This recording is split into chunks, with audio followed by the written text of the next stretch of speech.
Hi, Gina Timmons. Who's calling? I'm calling you from the Happydale Mental Hospital. What's the matter? We need you to come in right away. I have the unfortunate duty of informing you that a terrible accident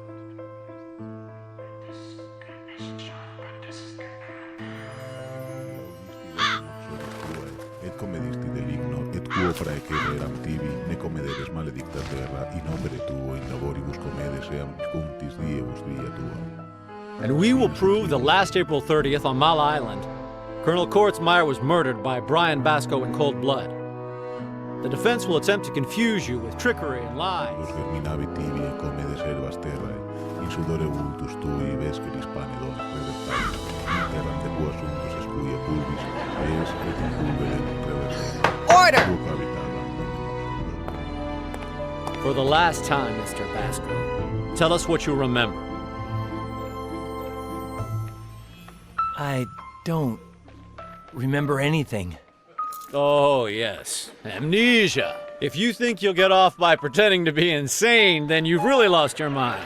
I want order! ava eo quod mater essent, cunctorum viventium. Fecit quo querenimus Deus Adam et uxorieis tunicas pelliquias et induiteos. Et aite que Adam factus es quasi unus et noviciens. And given the doubts created by the defendant's mental health, he will be admitted into Happydale Psychiatric Hospital, where Dr. Bennett will determine whether his supposed insanity has any basis in reality. I'm postponing this trial until then. No! I'm not crazy! Gina!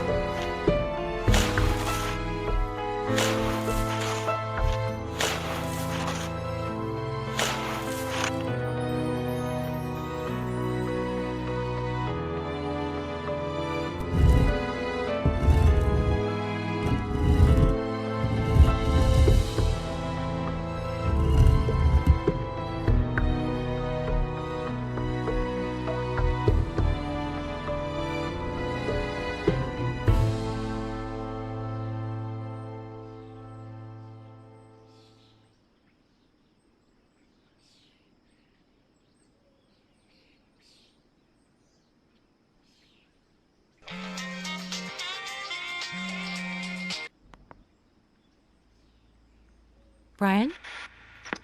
It's me. What's your game? You call me telling me I have to identify a headless body to say it's yours, and then you vanish for 2 days? Get me out of here. I went to your bogus burial and... All right. Where are you? Buried. In my grave.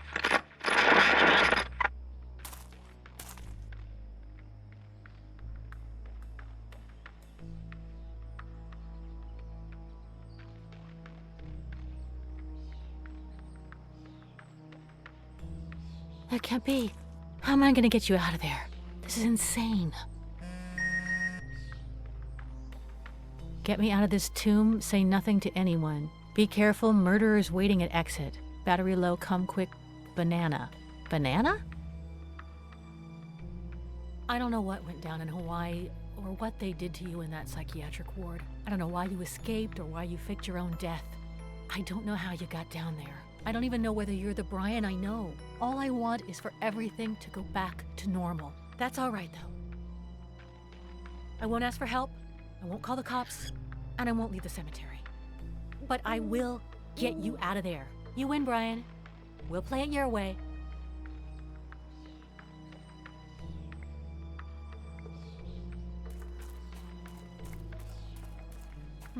I don't know. Carrying that around would be a chore. But the ribbon alone, it'll be a great souvenir from Brian's phony funeral.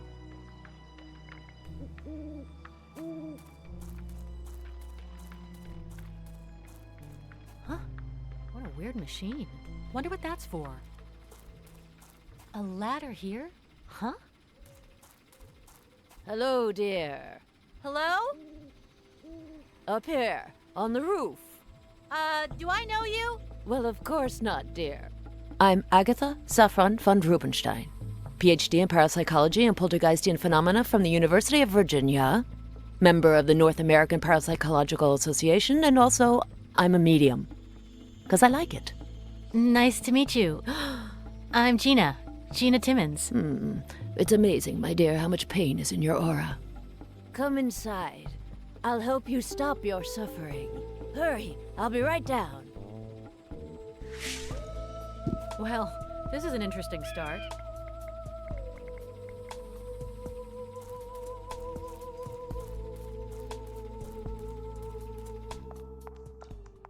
Agatha?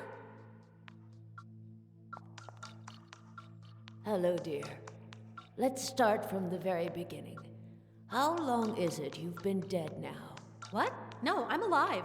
As far as I know. Oh, well, isn't that a shame? You really could have helped me out here. Well, sorry. Helped you what? To find out whether the spirits in this cemetery are on my side or not. Reverend McCormick asked me to find out why the poltergeists infesting this graveyard are here. But first, I must know if they're on my side or not. Is something weird going on in this cemetery? Weird? Not at all. Well, the only strange thing is it seems like a UN summit with such an international set of spirits. Besides that, just the usual. Miscellaneous poltergeists and a hideous past tormenting the primordial energy here, which, by the way, is centered precisely inside this crypt. Why do you say the cemetery seems like the UN? Because there are spirits from many different countries. China, France, Germany, Spain, Brazil, Sweden, Egypt, Australia, and a few from right here, like you. Agatha, I am not a ghost. I'm not even dead. You're not? Well, have it your way. What's so hideous about the past of this crypt? A horrific, shameful, and hideous crime. During the Civil War, before this graveyard was here, this used to be a Yankee prison. Wow, how interesting. Go on. On the night of April 24th, 1864, a captain of the Confederacy, Noah Kilgore, was waiting to be executed. He had come to terms with death, but during a change of guards, his luck changed too. The lieutenant in charge of watching him was Philemon Kilgore, his own brother. Two brothers fighting on opposite sides? Civil war is always fratricidal, dear. Brother against brother. That's what it consists of. But anyway, Noah pleaded with his brother to let him go. And though Philemon didn't want to betray his army, his brotherly love won out, and he let his brother escape. What's so horrific and shameful about that? Sounds like a nice story to me. Almost corny. Don't jump the gun, dear. As soon as Philemon set him free, Noah whacked his brother over the head and left him unconscious. He exchanged clothes with Philemon and stuck him in the cell. Yes, but Noah didn't want his brother to give up the big secret, so he set fire to his brother's cell. End of story. The end? That awful murderer didn't get punished? Well, eventually he died, of course.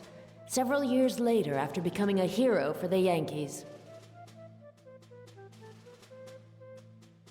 A war hero? That's not fair. Wait, dear. After he burned Philemon alive, a voice tormented Noah in his dreams. It said, "Come to me, brother. As I burn, so shall you." And? And one day, driven mad by Philemon's voice, Noah returned to this place, and sure as sin, he was burned alive.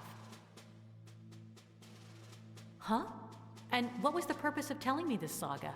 Noah and Philemon's tormented souls are the most powerful in this graveyard.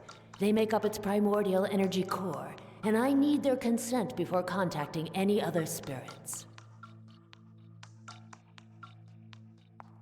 So what do these poltergeists, which Reverend McCormick is so scared of, do? Oh, lots of mischief. You know how these spirits can be. They drag chains, howl, lift their skirts when nuns come by, suddenly appear before visitors. They're such rascals. Okay, this is getting pretty gross. Let's talk about something else. Tell me about that cable you slid down. My parabiothermal cable? Well, it detects sudden changes in temperature caused by paranormal phenomena. Ah, like in the movies, when a ghost is going to appear and everything starts to look cold. More or less. But in movies, they never quite get these things right. The more subdued spirits, like the ones in this crypt, display their temper using temperatures.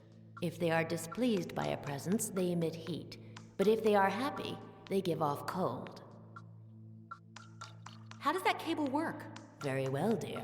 Its filaments are temperature sensitive. If there is a variation of more than 20 degrees Celsius in less than 5 seconds, they send a signal to the ectothermal scanning machine outside the crypt.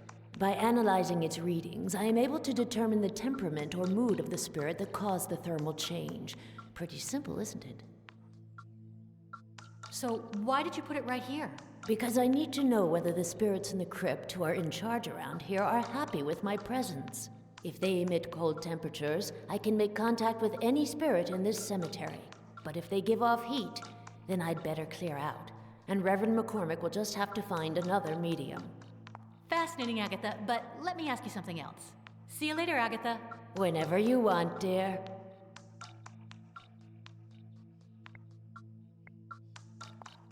I bet that flashlight could be useful. But Brian always says that when you find things like this, the batteries are always dead. Agatha, does that flashlight work? I just changed the batteries yesterday. Take it if you like. Well, that proves Brian's first law wrong.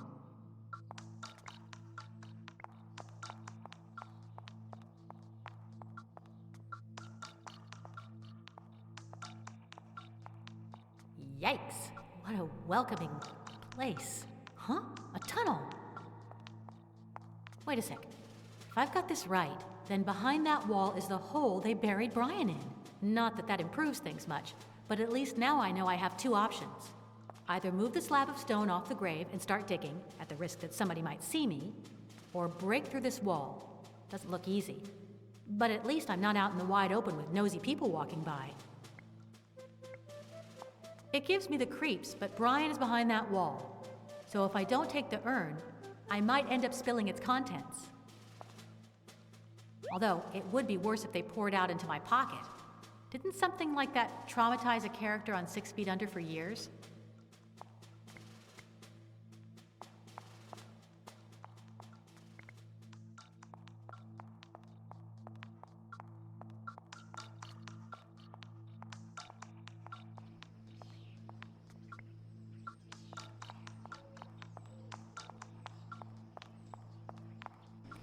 Graves, graves, and more graves. Huh, I hope I don't have to find anything among them. It would take me everlasting eternity.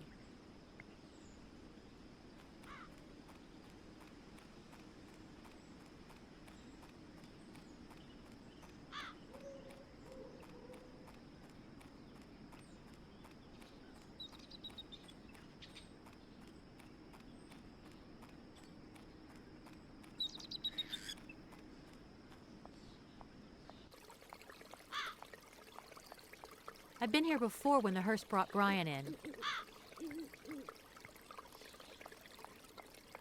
Let's see if it's open. A flat spare tire. What a driver.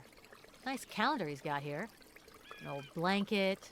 Oh, and one of those straps they use to lower coffins into the grave. I'll just borrow that.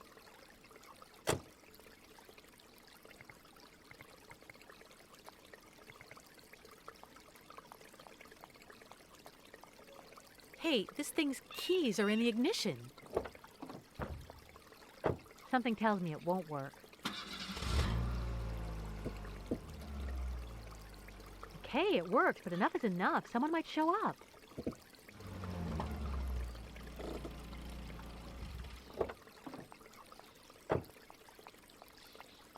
If things start to get ugly when I get Brian out, at least we have a way to escape now.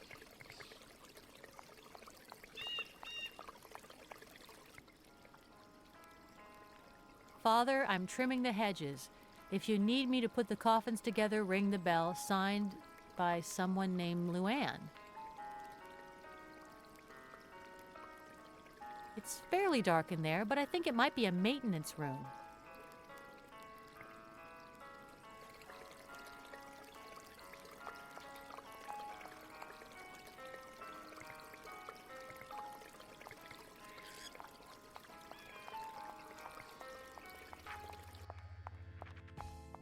Man, it's darker in here than when we came for Brian's pseudo-funeral. I guess Reverend McCormick turned out all the lights when he left. It's so dark in here, I can't read a word.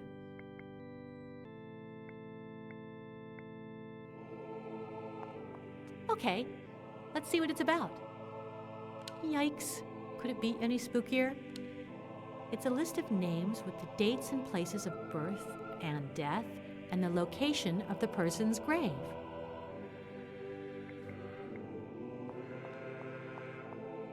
Yeah, looks like there's something underneath. A trap door. They better not keep their dog in there. Ah. I might be able to use that. Considering where I found it, it seems pretty clean. Let's see what happens if I climb on this. Why, yes! It was a wooden box.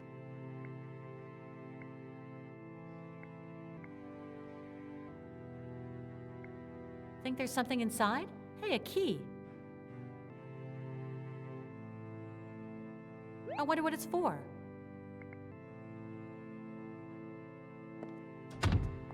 Let's see if it fits this lock.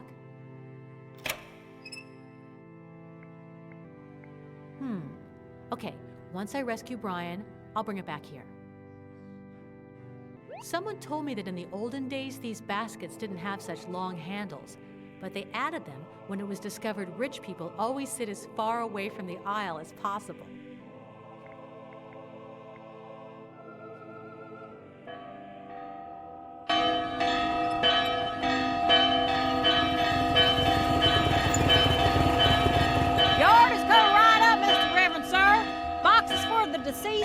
Jiffy. Don't you worry your holy old self for nothing. Hurry up, little mama. Well, looks like I managed to get that janitor girl to come. I hope Reverend McCormick doesn't show up at some point and ruin my plan.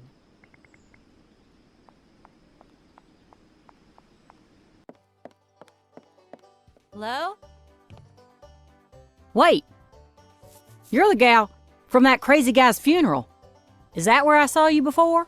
Yeah, I guess. Okay, but don't come crying to Luanne. I'm busier than a bee in a beehive. Gotta run. See ya. Wow, you are so insensitive. Oh, all right, sorry. My sincerest condolences and all that. Thing about this job is that you just get sick of all them weepy widows always crying at you. Anything else? What's got you so busy, Luanne? Well, this here, can't you see? I've got to get these coffins together before the Tombs for Everyone charity benefit. But the instruction manual's in gibberish and I can't understand a word. But if anyone can get this done, I can. I've never heard of do-it-yourself coffins before. Me neither. But the old Reverend bought these unassembled on the internet and I've just got to deal with it. They're cheaper than pig's milk, but they're good enough for your final rest. Well, I could think of a case or two in which that might just come in handy. What exactly does Tombs for Everyone consist of? Well, it's this thing where if you're poor and you kick the bucket, everything's on the house. We pay for the coffin, the hole, the wreath, the stone slab. As the old Reverend says, we won't die for you, but almost. What's up with the manual? Well, it's in Swedish, and not even a schoolmaster can understand it. It's like Chinese, but worse, because you can find a Chinaman anywhere, but who in tarnation knows where to find a Swede? Would you let me see the assembly manual? I don't know, maybe I could help. Besides being a rich city slicker, you figure you're some sort of engineer, huh? Well, take it. Doesn't look easy, but we'll have to try. You thought I'd just have one manual and wouldn't let you borrow it, huh? Well, Luanne's accepting help today, so if you can understand any of that gibberish... Why are you in such a hurry? 'Cause I met this manly stud, and he's waiting for me to get off work. His name's Ernie, and he is the finest gentleman I've ever come across. I think I know that Ernie guy. If you try to steal my man, I'll slap you silly. Ernie's mine, you got that? Man, for once I reel in a hot catch, and a city broad tries to steal him away from me. So he's waiting for you? Are you guys going on a date somewhere? He's taking me bowling. Ain't as serious as going to the Sunday ball, but since they don't have them around here... You like the guy that much? Better than a new hoe. Man, I'm even thinking of giving up my sacred chrysanthemum to him. Oh my, how did you meet? I was hacking away at the hedges. He came over and said some pretty things like that any sane man would fall in love with me, that he couldn't avoid falling for little old me, for me not to stop loving him and stuff like that, about love and the like. Let's stop gossiping about Ernie. You stop gossiping. I got dibs on him and he's mine. What's behind that big door? My tools. But get close to them and I'll punch your lights out. They're mine, got that? Dang, it's getting colder and colder in here. Just out of curiosity, what kind of tools do you have? Man, I got more than the little furry balls on an old sweater. They're mostly garden tools, but I also got the circular saw and the hole-making thing, and the one that puts staples, and the circular saw, and... You already said that. What, the circular saw? That's 'cause I like it more than the field without cow pies. It cuts through metal things like a hot knife through butter. What if I asked you for one tool and promised to return it right away? What if I smacked you once, but then smacked you again 2 seconds later? Okay, already, forget it. Talk to you later. I don't want to make you late. So what do you think you've been doing up to now? This city slicker's not too swift.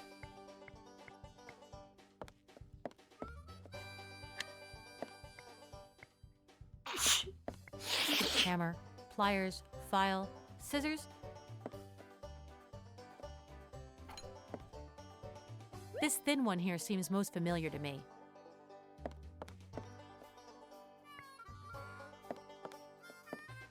How weird. It's on, but it's empty. Well, of course.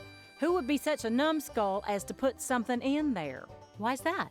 Because it's always on the fritz, and no sooner do you stick something in it than it goes pow, and it deep freezes everything to the core, so careful. Man, I don't know why I'm even warning her.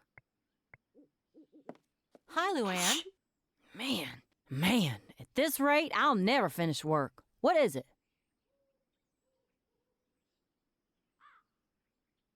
You do have an unusual job for a woman. When my Uncle Bobby Ray retired, he was the maintenance man around here, and he told the old Reverend what a hard-working, decent country girl I am. And what do you know? I left behind my sheep and came here to the Big Apple. Don't tell me you herded sheep. Yep, and if you giggle, I'll whack you good. No, it's just that my dad takes care of sheep too. Well, I'll be a lamb's fingernail. I knew I liked you. So how'd his daughter become such a fancy city slicker? Kids don't always turn out the way we expect them, do they? If I'd stayed back home, well, forget it. Where are you from? From Catalina Boulder in Shawangunk Ridge, a long ways from here. It's little, but it's got all you need. Cattle, swine, sheep, people, mules, chickens, ducks. Oh, and the Sunday ball. Don't you miss your family? Yep, but if I weren't here, I'd never have met my Ernie. Man, he's my knight in shining armor. Don't you miss your family? Yep, but if I weren't here, I'd never have met my Ernie. Man, he's my knight in shining armor. So, how did you get this job? When my Uncle Bobby Ray retired, he was the maintenance man around here, and he told the old Reverend what a hard-working, decent country girl I am. And what do you know? I left behind my sheep and came here to the Big Apple. You know, I don't want to ask too many personal questions. All the better. Talk to you later. I don't want to make you late. Okay, see you around then. Shoot!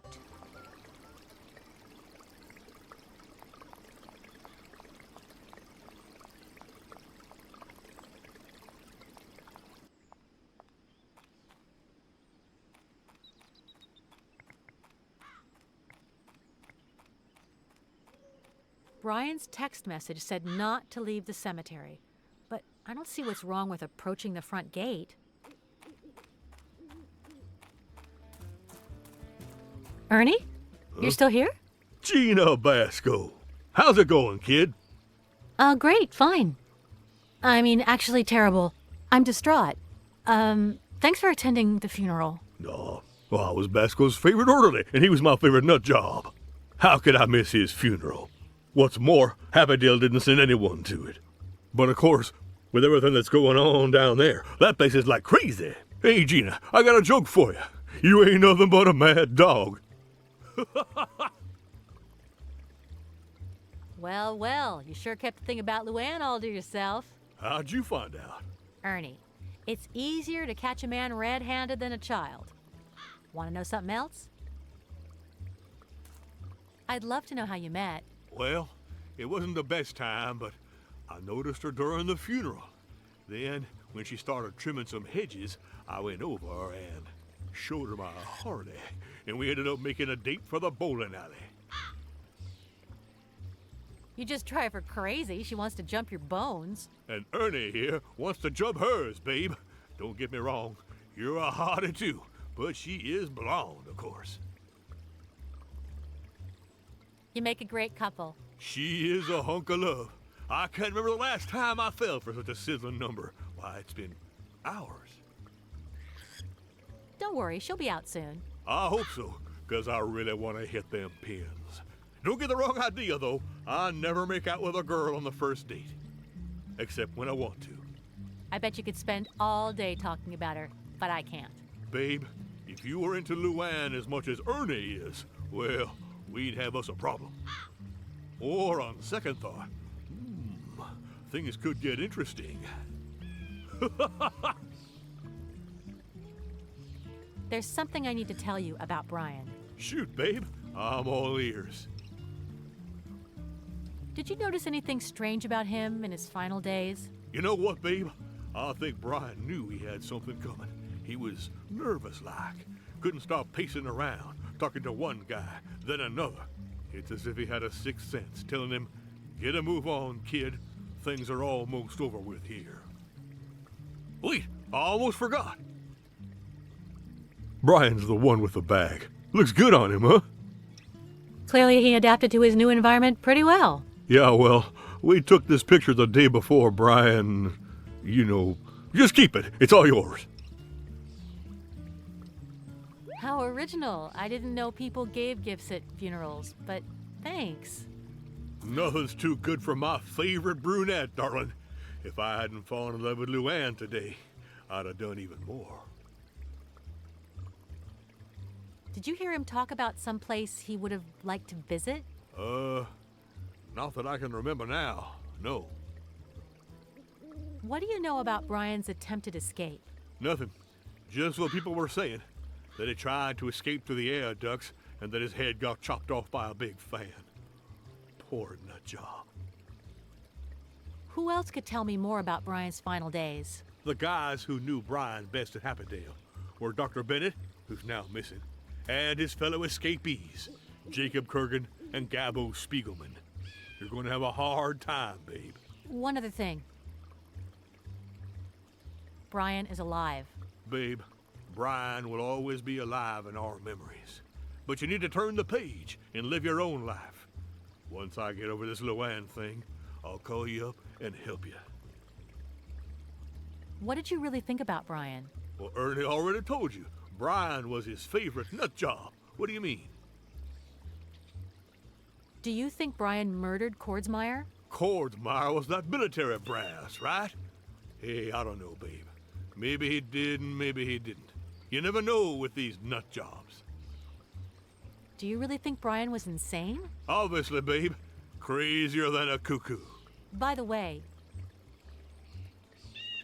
I guess nobody doubts Brian is dead. Like, totally dead, right?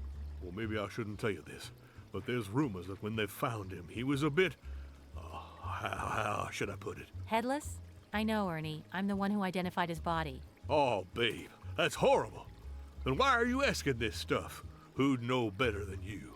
Maybe I just need to get used to not talking about Brian all day long. It's normal, babe. He's always on your mind. Why did you say the psychiatric hospital is like crazy? Haven't you heard, hon? Just 2 days ago, right when Brian keeled over, 2 inmates escaped, and Dr. Bennett disappeared. An office ceiling collapsed, and a nurse who just got hired decided to quit. And she was some major eye candy, that little lady. Ooh. Could you tell me about everything that's happened lately at Happydale? Why, sure. 2 inmates escaped, and Dr. Bennett disappeared. An office ceiling collapsed, and a nurse who just got hired decided to quit. Bennett disappeared? The same Dr. Bennett that was treating Brian? The very same. I don't know if he'd finished his report for the judge, determining whether Brian was crazy or not. But who cares at this point? Which 2 inmates escaped? That'll be Jacob Kurgan and Gabo Spiegelman. From what I've heard, all 3 tried to skip the nut house together, but Brian got the worst part. Don't you think it's weird that so many unusual things happened in such a short time? Nope. It's like that movie. Unfortunate events always seem to happen in a series. Getting back to our last topic. Don't call me Basco. My last name is Timmons. So, you're ashamed of Basco. Of Brian. Wow. And he never stopped talking about how much he loved you and what a hottie you were. And he wasn't hallucinating either. Brian and I aren't married. I'm not really sure what you'd call our relationship. Well then, you're not a widow, and he's nothing more than a deceased friend. I'd hate to have to give up my father's last name. I've already abused it so much as it is. Well then, were you using your own name in that place where you used to dance? I thought you would have made up some kind of stage name, like Bubbles or Candy Cane. How do you know about that? Damn Brian!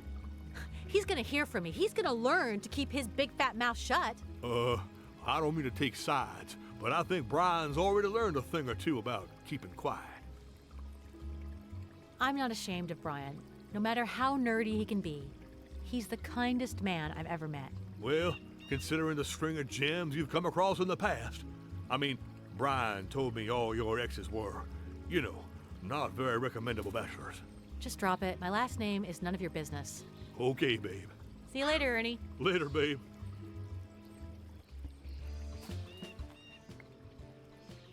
Doesn't look like major construction. Yeah, these things can rust really fast. Let's see. The shovel. No, kind of creepy in a cemetery. And those metal thingies? No. Cement. What's that? Oh, I know. I'll take one of these adjustable tubular items you can use to prop things up. That might be useful.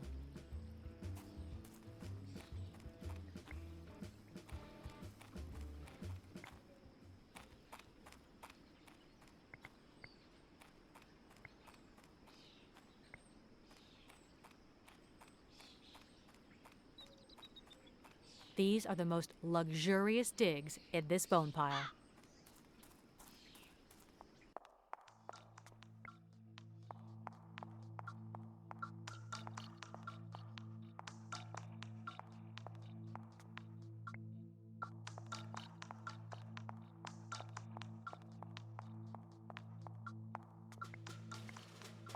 Yes, that's the thing to do.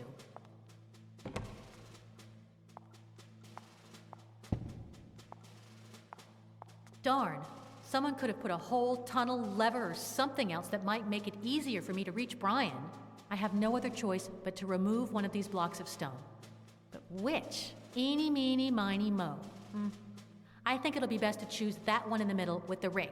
It'll be easier to remove than the ones on the side.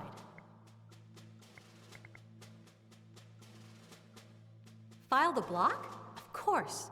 I can file away the mortar between the other blocks And then it'll be easier to move. File that mortar down, let's get to it.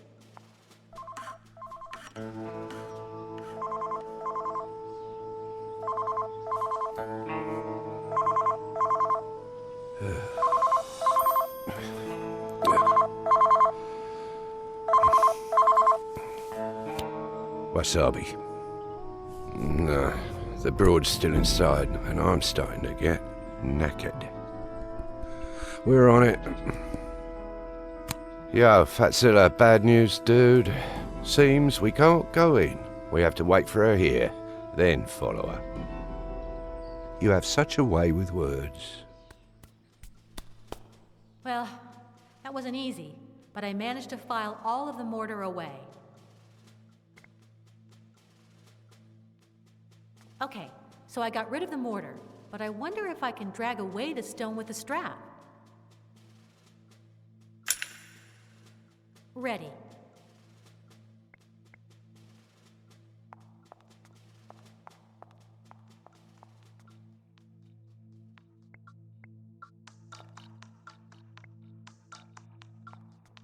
I think I've come up with better ideas before.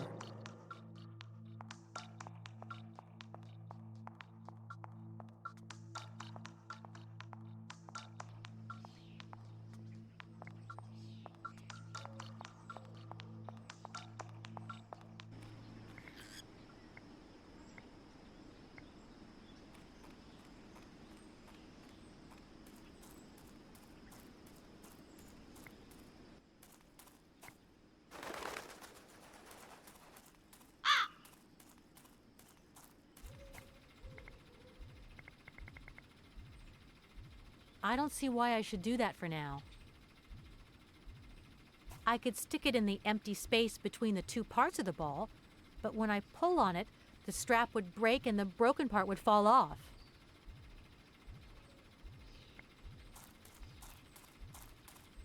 The ends are attached using a small hook. I don't know if I can, but I'll try. Ah, yikes! The strap is on so tight that there's no way to get it off. I could stick it in the empty space between the two parts of the ball, but when I pull on it, the strap would break and the broken part would fall off. Good idea. And when the strap gets a little bit less tight, I'll finally be able to take it off.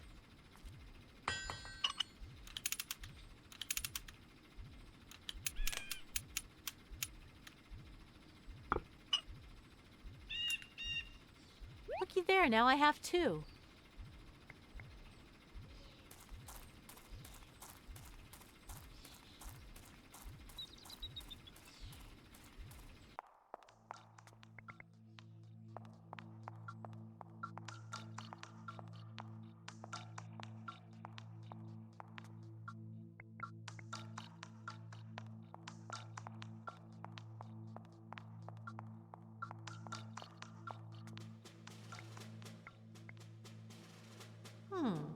I like that. But first, I should find out where I need to tie the other end I have hanging loose here.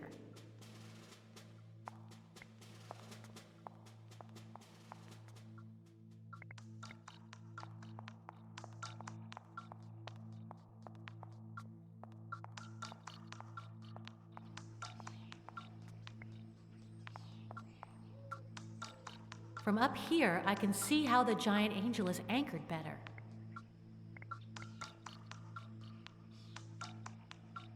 Good idea.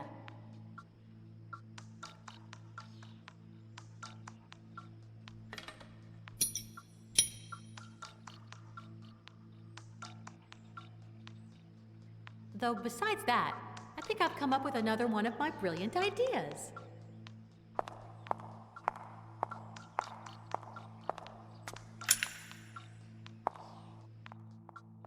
I know it seems a bit strange, but, well, it might work.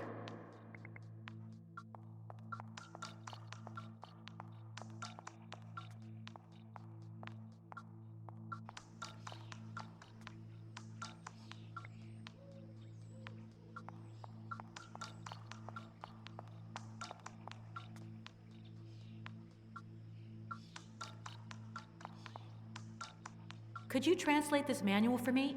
It's in Swedish. Is Swedish a dead language? I don't think so. Then I can't help you, dear. Though, if you find the grave of a Swede here in the graveyard, I can ask him or her to translate it for you. But wait. First, let me think. First, I should make certain that the primordial energy in the graveyard is benign. In other words, I have to wait for the spirits infesting this crypt to express their presence by giving off the usual phantom chill.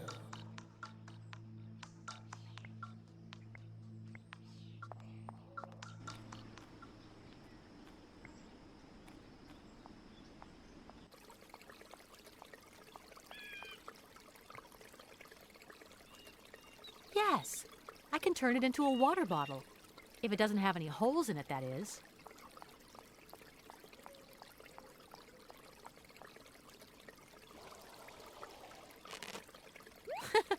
Looks like a cartoon character glove.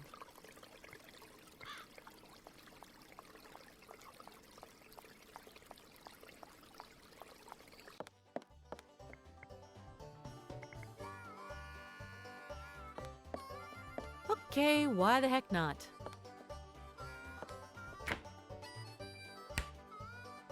Let's see how long it takes to freeze. 1 Mississippi, 2 Mississippi. Pow! It's already frozen. I don't know if they'll fit, but ready. Okay, Gina, you spilled more outside the box than you poured in, but I don't think the party concern will notice. You haven't been sleeping well, you're exhausted and nervous, and do you know how hard it is to pour ashes without expert help?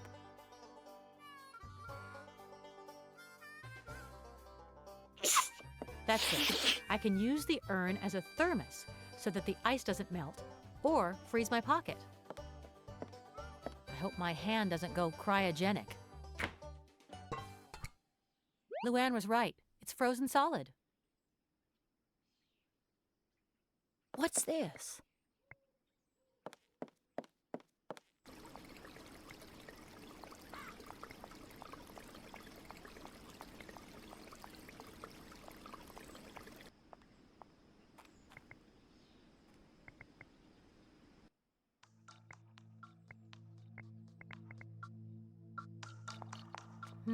I think I've come up with better ideas before.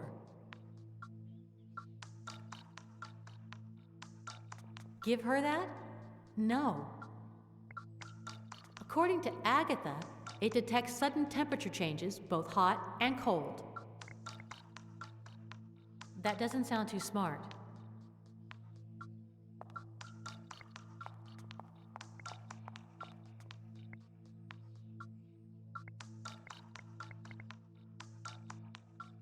Why would I do that?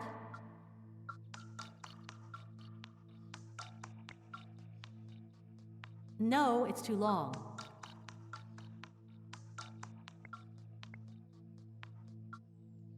Good thinking. I could also record it on video and upload it to YouTube as long as I'm horsing around. That way someone will get a laugh out of my crash landing.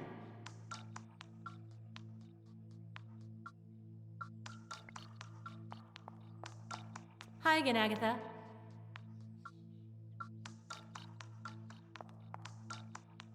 Hello, dear.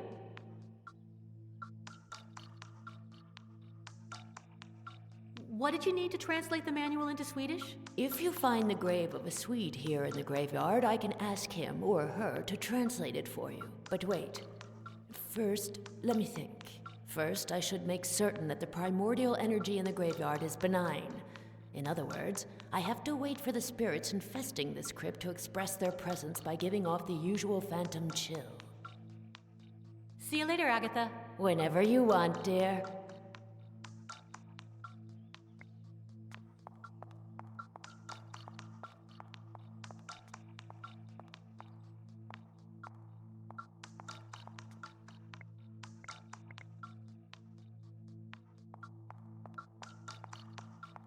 That sounds good.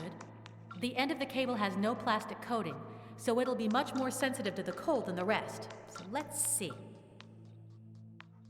A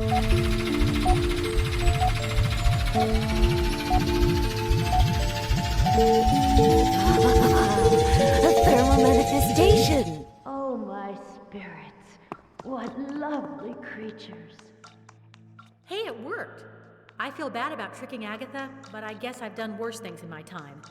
And with a lot less payoff than now.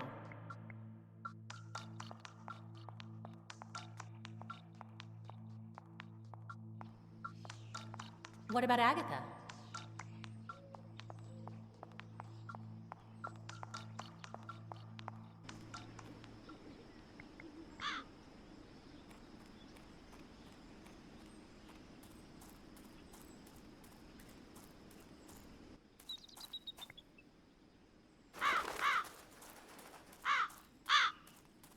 Oh, there she is.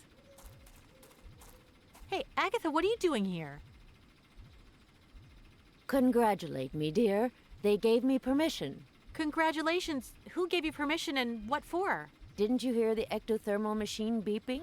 The spirits of the Kilgore brothers, the primordial energy force in this graveyard, have authorized me to proceed with my research on their turf. Oh, wow, how cool. So you need not fear anything any longer, dear. Just answer me honestly. Why is your tormented spirit still wandering through this world? Because I'm not dead yet? Come on, are you sure? I'd bet my life on it. But there are other things I'm not so sure about. Oh, you have questions?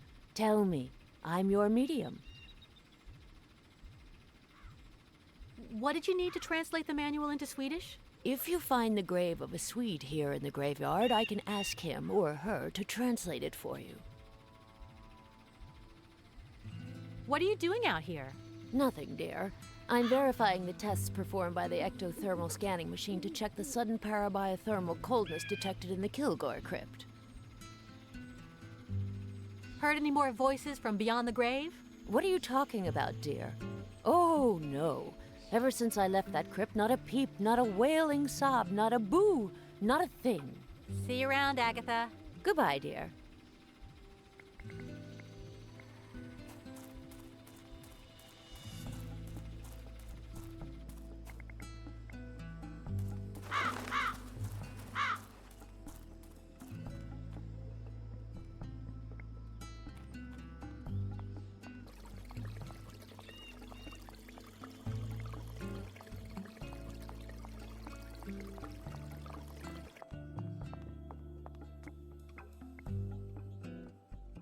Huh?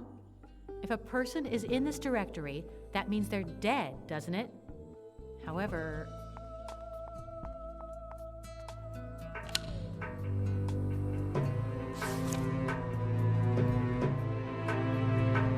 Eureka! Ingerman Holgren, born in Norrköping, Sweden, and his grave is in Sector D, Path 2, Aisle... Here it is! But the truth is, I don't know why I'm so incredibly happy. I mean, I just found a dead guy, and considering where I am, that's not exactly an amazing feat.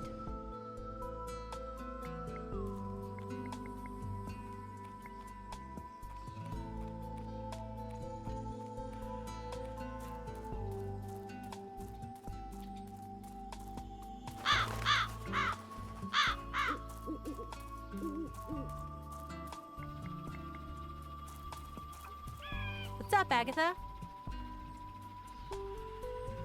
Nothing much, dear.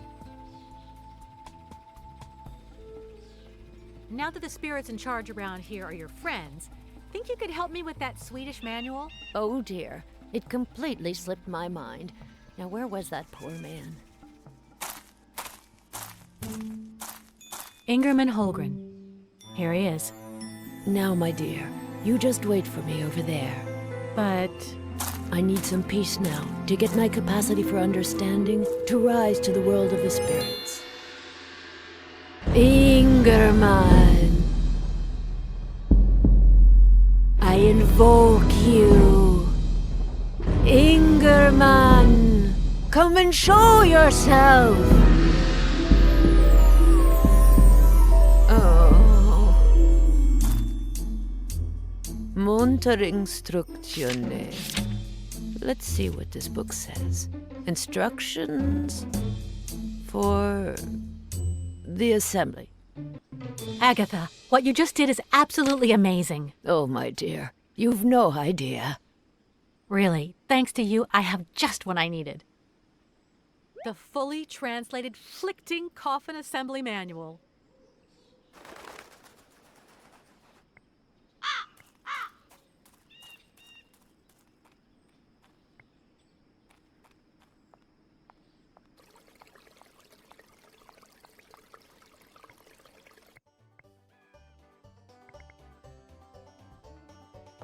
What would you say if I told you that I had translated the Coffin Assembly Manual? That if you're lying, I'll smack you upside the head.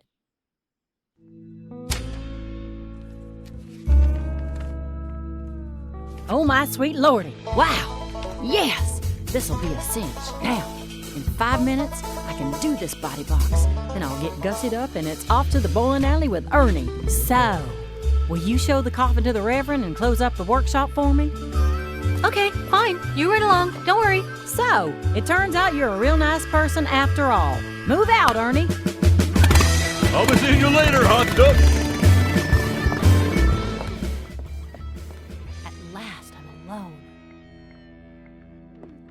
Finally. There's Luanne's famous circular saw.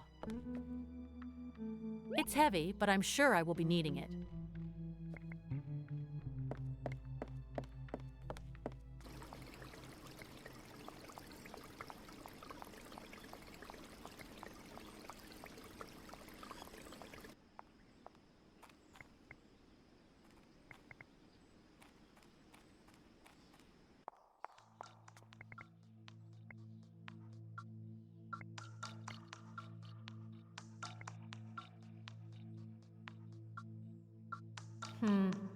Yeah, it's such a silly idea that it might even work. But I don't know what I could attach them together with. What am I saying?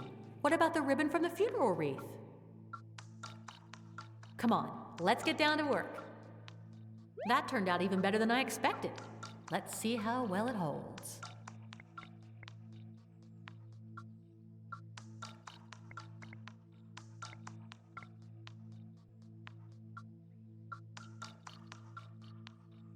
If I did that, the angel would only be hanging from the front cable, and it would fly head first towards the underground chamber.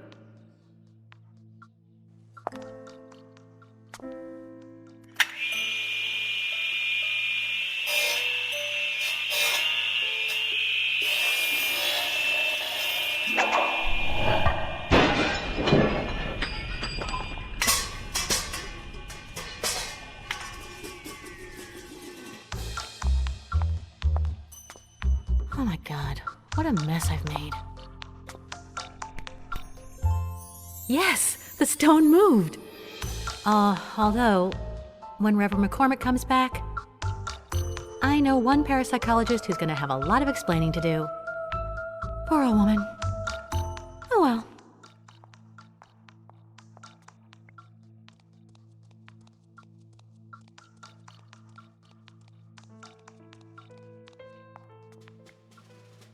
Brian is right behind there. I'm so close.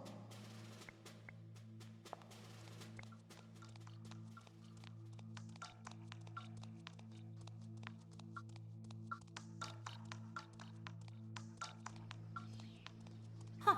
That pole must have fallen off after what happened with the angel. I'll put it back in place so I don't trip. I'd rather keep it.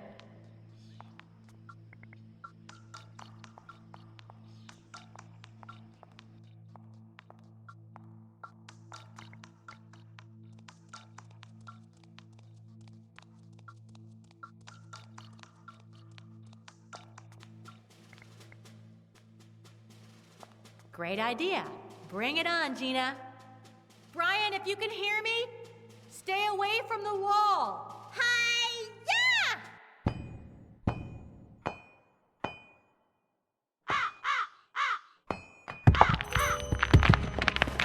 Brian! Brian? What, you don't know where he is? Who are you? The guy who sent you the text message. Banana! Wait a minute. You're Gabbo, Brian's friend from the psychiatric hospital. What are you doing in here? Sleeping. I didn't intend to stay in the box. I got in before the burial. I was gonna try to meet you afterwards. to find out where Basco is, but it turns out you don't know either. Improvise, Spiegelman! Did you fall asleep inside the grave? Narcolepsy. Let's go. Where to? Out, to find the only guy who can help Basco. Weren't there some thugs by the exit? I'll kill one guy, you take the other. How's that? Are you nuts? Okay. Let's try to Steve McQueen. I'll need a couple of cars.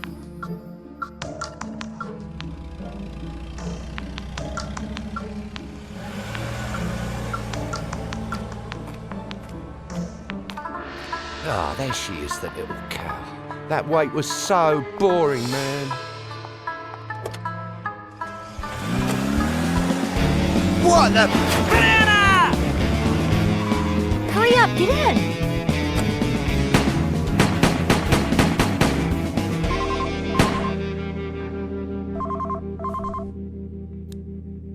Okay, she got away. No, we'll find her. That little slapper's dead, I swear.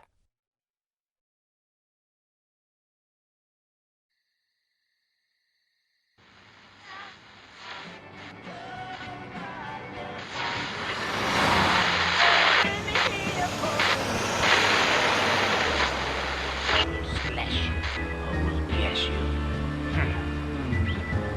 Then I will gnash my hair teeth. Good old Salem. You can go to sleep. If you make a wrong turn, I'll tell you. Turn off there! There! Is this where that friend of yours is going to save Brian is? No, we won't get there till dawn. My stomach has feelings too, you know. Tell me about Brian. About Basco? How do I know? Took him a long time to get used to Happy Dale. At first he was horrified, but, you know, not everybody's cut out for living in the nut house. It's like this.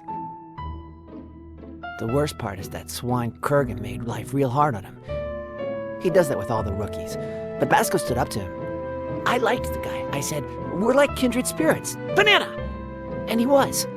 No one can steal keys or trick an orderly or fool a nurse like he can. And at night, even though he was hard to convince, that kid had a natural-born talent for poker. And he hardly even paid attention. He'd spend the whole day thinking about his next hypnotherapy session with Dr. Bennett. I'm innocent and I'm sane, he'd always say. Soon I'll be free and get back to Gina again. 2 days ago, yeah, it was Monday. On Monday, he went totally berserk from the therapy. Bennett wants to throw me in jail. I've got to escape. We'll miss you. Gabbo, you've escaped hundreds of times. You've got to help me out of here. Pipe down, Basco, let me think. What you need is a Clint Eastwood. Huh? It's an escape designed for beginners. Not very artistic, but effective. I'm not going back to jail. Tell me what needs to be done and I'll do it. Listen up. You go into the casino and climb through the vent for the air conditioning ducts. Right behind the cover, you'll find a map. Use it to get to the central fan. A huge tube comes out of there. Climb up one of the numbered ladders. Doesn't matter which one, but don't even think of going up number 2. Slip between the bars, and you'll reach the tower at the top of the roof. You'll see a cable that leads down to the highway right outside the walls of Happy Dale. Just slide down that puppy end. Thanks for the plan. Enjoy your stay, idiot. Kurgan! Stop! Open up, Kurgan! Open it! Now what do I do? That psycho stole our plan. Basco, the art of running away involves much more than following a plan to the T. Improvise. But how am I supposed to get into the casino? That psycho locked the door from the inside. Improvise, I say. And don't be dozing off. You gotta get everything ready to escape right when the clock strikes midnight. Not a minute later or a minute sooner. Could you remind me what the original escape plan was? Go into the casino. Go into the air ducts through the vent. Follow the map you find until you reach the central fan. Climb up the tube and slide through the bars. Drop down the cable on the roof and you're free. Why do I have to go into the air ducts through the vent in the casino? You can't use the air vent in the common areas because there's always someone who can see you. The air duct vents in the rooms are so close to the cabinets that they're impossible to use. Only Munchkin Bob managed to get through one. But of course he was smaller than a shoebox.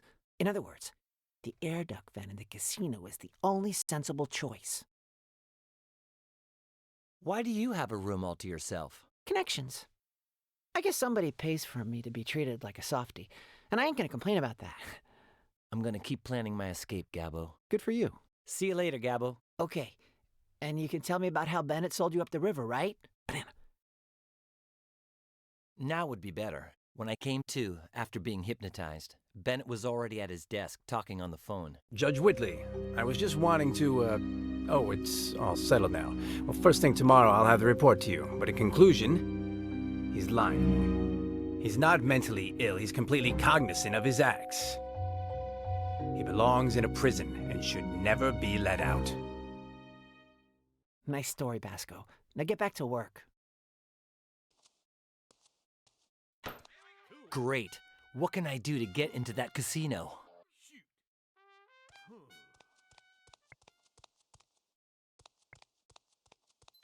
Cool. Hey, Ernie. Hold on, Basco. What was all that yelling at Kurgan about? Nothing. We were just playing, hide and go seek. Oh? It's hard to believe you two get along. What do you need? What do you think about the people at Happydale? The employees or the patients? Employees. Who exactly? The doctors. My favorite is Bennett. He's reduced people's medication, and the solitary confinement, and the rough therapy sessions. He's a hard worker. The nurses. Ooh, they're all hotties. Too bad some of them are such whiny hags. That new one, Miss Palmer, I won't even look her in the face. Looks like a manhole cover. The secretaries. When you consider their job is to sit on their butts all day, they got some pretty nice rear views to offer this mirror. Sometimes I call Rosie up and invite her to the bowling alley so I can see her bend over and pick up the ball. Sorry, I actually wanted your opinion about one of the patients. Which one? Gabbo Spiegelman. I found out that an envelope arrives at Happydale every month, and inside is a $1 million donation. There's also a letter with no signature that asks that Gabbo be treated kindly and well in exchange. That's why the guy lives like a prince. Intriguing, huh? Jacob Kurgan. He's bad news, Basco. Don't get anywhere near him. Even if you think you're a step ahead of him, he's already put you through the ringer, and he'd do it again in a snap. We really shouldn't be gossiping like this. Okay. What are you playing? I'm not playing. This is Elvis brain training. A real blast. Amazing for jogging the memory and increasing your knowledge about the king. I know it all, except for the ones I miss. Do you think I'm a murderer? Probably not. You haven't got the guts. But I've been wrong before. And, of course, between Gabbo, Kurgan, and Quickle, what's one more killer more or less? What difference does it make? I'm gonna take a little walk. Be good, if you can. I might as well try. Just give it up.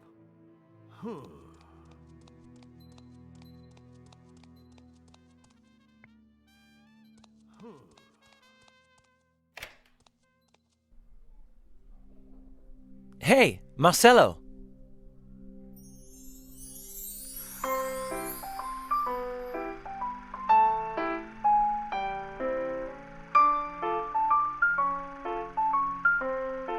Why, thank you very much.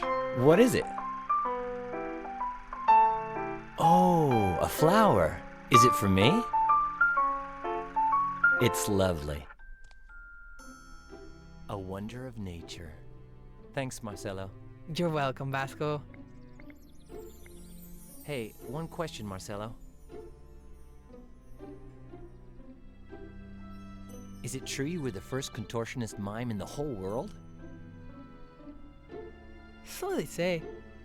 Apparently, people like my performances quite a bit, especially the one with the imaginary box.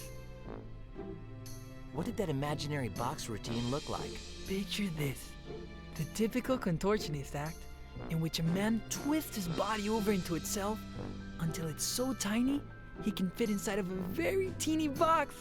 Though my innovation was to do so in an imaginary box, which is much more difficult than squeezing into a real one. Bosco detests mimes. Bosco detests contortionists. Ergo, Bosco detests contortionist mimes. Okay, I take back what I said. Let's change the subject. Hey, what's up with that rope on your pants? I look completely ridiculous compared to the way I look with suspenders, don't I? Sure do. Thing is, when mine came loose yesterday, Miss Palmer almost lost an eye. But luckily, she didn't. Yeah, talk about luck. Well, yes! Though Miss Palmer then had the brilliant idea of burning them. What? With a cigarette lighter. She burned your suspenders? But they were your prized possession. What a spiteful old hag. Have you ever thought about dressing normally instead of looking like a clown? Okay, I take back what I said. I've got to go, pal. Okay. That's where I hide my candy. I'll be taking these.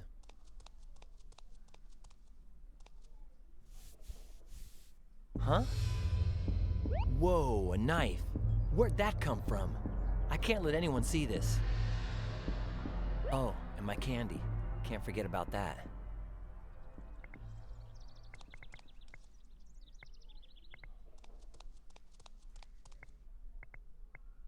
Gabbo says the cabinet is so close to the vent that you can't squeeze through there. But why not try?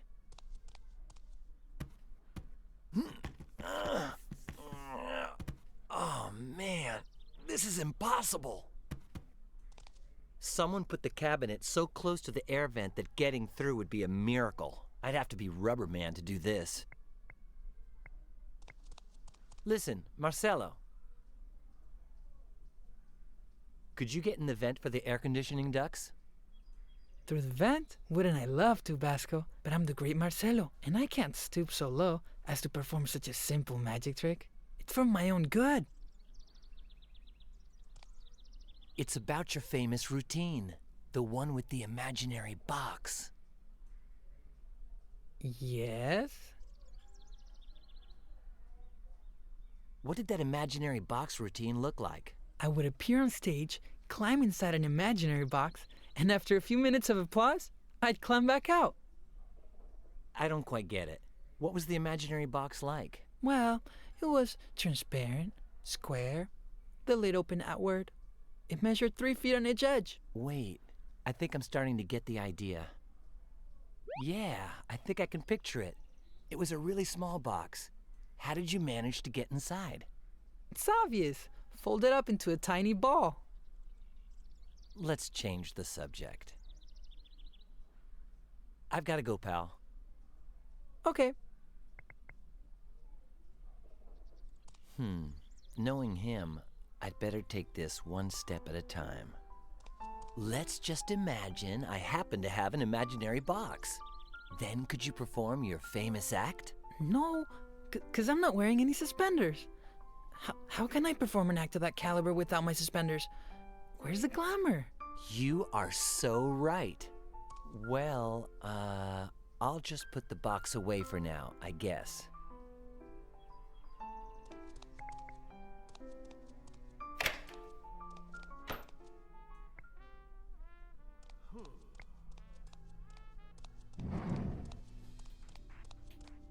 Hi, Miss Palm. Your medication. More pills? I had my meds today, don't you remember? You choose. Okay. Swallow.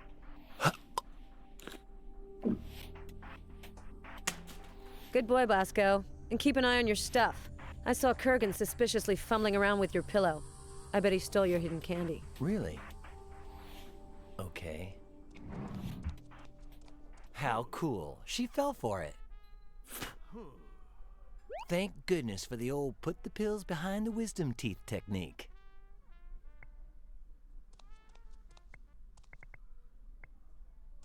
Good. I'll take the blue one. It's better to steal the whole cookie jar than just one cookie. Nobody said anything, so I guess no one saw me take this.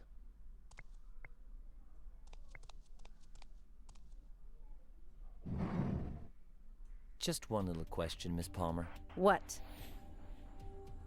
That new pill you gave me, what's it for? Bennett's orders. But what's it used for? Bennett's orders, I said. Bennett's?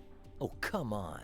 If it were up to me, it wouldn't be medication. So shut your trap. I don't really care about that pill, but I do have other questions. Well, I don't have any answers. You shouldn't be threatening us with that taser, you know. And you shouldn't come near me when it's in my hand, should you? When is Miss Carrington coming back? That's none of your business. But she is feeling better, right? It's none of my business. You're just the substitute. When she comes back, you'll leave, right? I'm your nurse, so watch your mouth. What's your opinion? Did she fall accidentally, or did she jump? The West Wing could drive anyone bonkers. Miss Carrington was really happy working in this wing. As corroborated by her swan dive out the window, right? The truth is that nobody ever wants to work in the West Wing. Psychopaths are not usually the life of the party. You had just started working in the South Wing. Why did you have to come here and replace Miss Carrington? Yeah, that South Wing sure is full of peace and quiet, isn't it? What's it to you? Oops, I forgot to ask you one little detail about Miss Carrington. Talking about Miss Carrington makes me sad. Let's change the subject. Sure. To nothing, I propose. Didn't you forget the whiteboard therapy hour? It's canceled today. Why? Because I don't want to. I seriously need my whiteboard therapy. I'm daffy as a duck. You can't convince me. Okay, I guess I can skip my whiteboard therapy for one day. Nice chatting with you. See you around. Back to your room.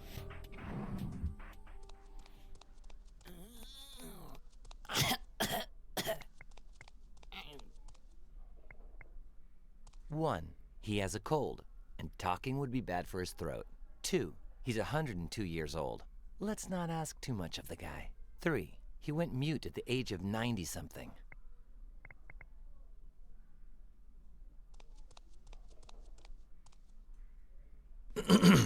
Your throat's mighty fine and your tonsils will shine. Splash, splash, splash. It's minty freshness galore.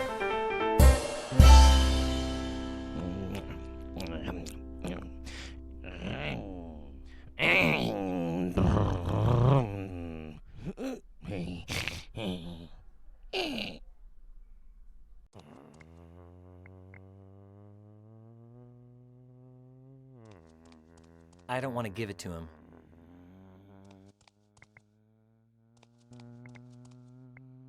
Kind of a scaredy cat, though.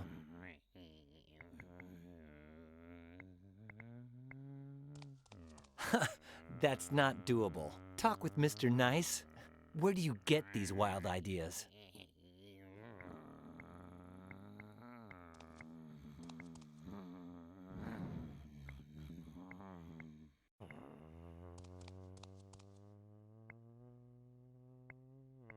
I love birthday party leftovers.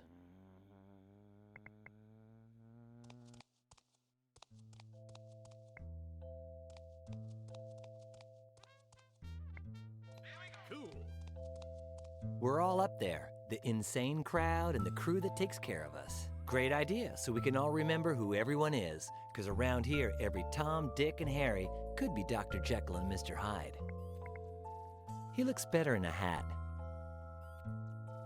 Seriously, you can tell he hasn't had an easy time in these last few months. You'll never hear him say, okay.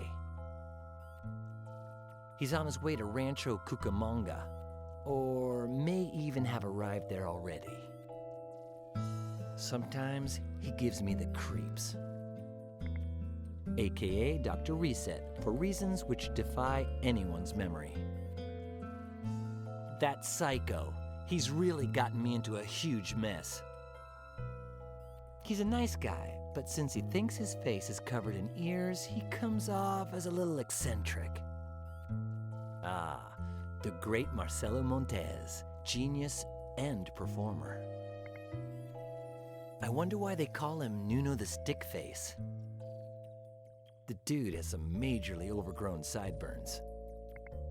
Man, is she insistent when it comes to me taking my medication.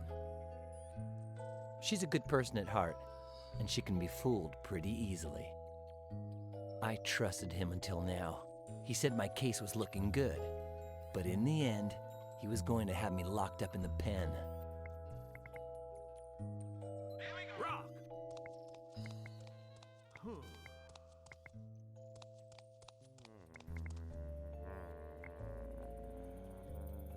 I don't want to give it to him. Mr. Nice doesn't speak. In fact, he doesn't even listen. They swept the floor yesterday, so it shouldn't get a flat tire. I know what's gonna happen, but you can watch and learn. Calm down, Morgan. Nobody's gonna take it away from you.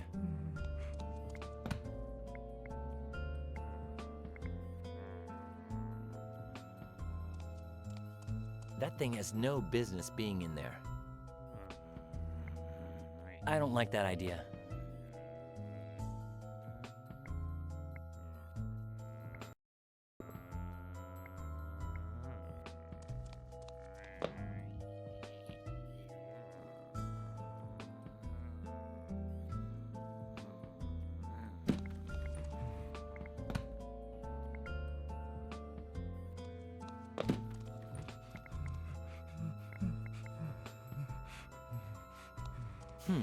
Not a poorly designed plan, but it would take too long and Mr. Nice would notice. Mr. Nice's handwriting is unusual, to say the least. Now would be the perfect time to snatch it, but I won't. Then Mr. Nice would start looking for it and create a huge scene. Believe me, I know what a drama queen he is. I've got to find another way to get Mr. Nice's whiteboard to say what I want it to say. It says that Mr. Nice would like to take a trip to Atlanta, Georgia. I've got to find another way to get Mr. Nice's whiteboard to say what I want it to say.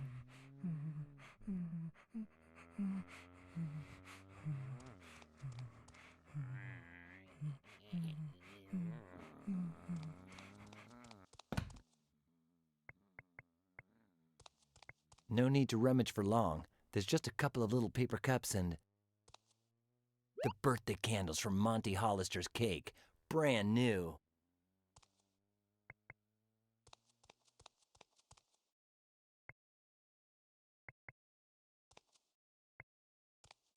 No, I spent my whole childhood reading. My eyes are tired.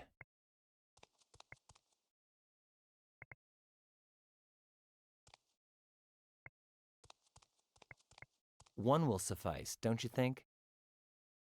You can tell some people have never had one of these in their pocket before.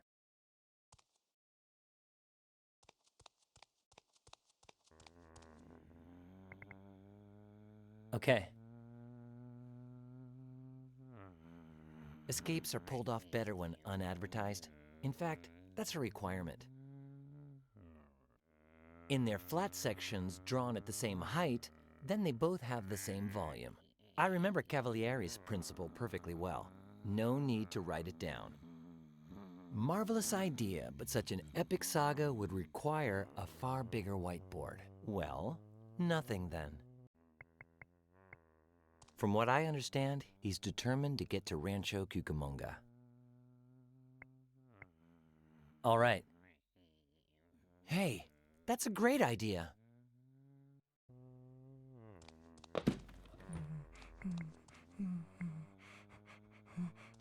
The old switcheroo.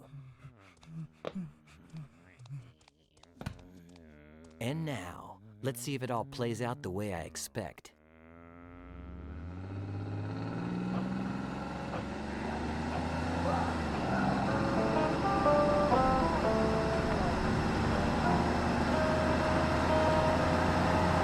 When I saw how much you hurt me, I bought the bear for his soul. When he saw how much I loved.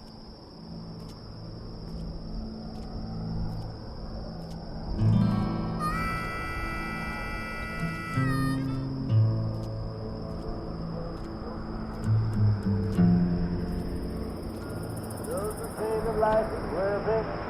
We haven't met you at all.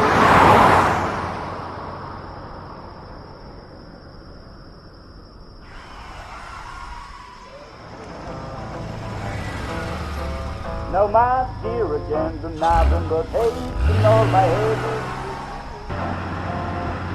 I bought the devil head soul.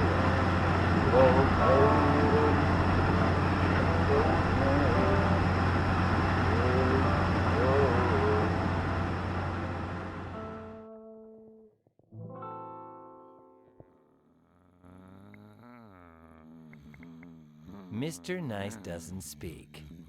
In fact, he doesn't even listen.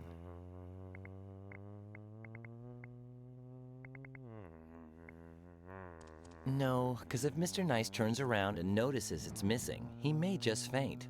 Don't want that.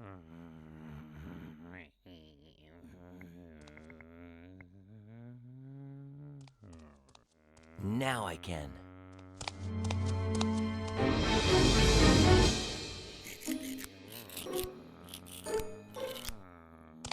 High-quality merchandise.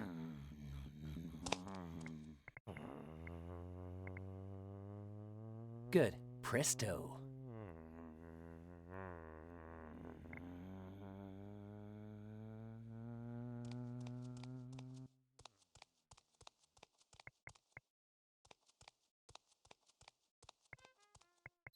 Cool.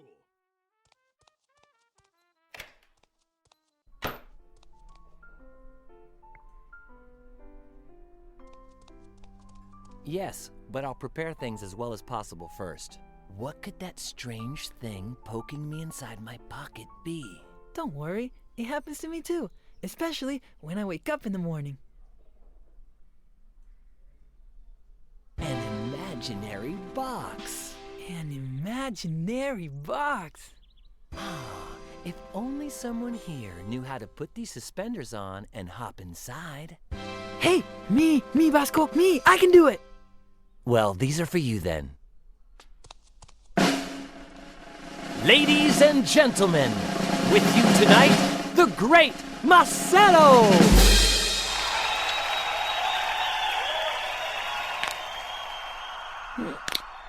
Oh.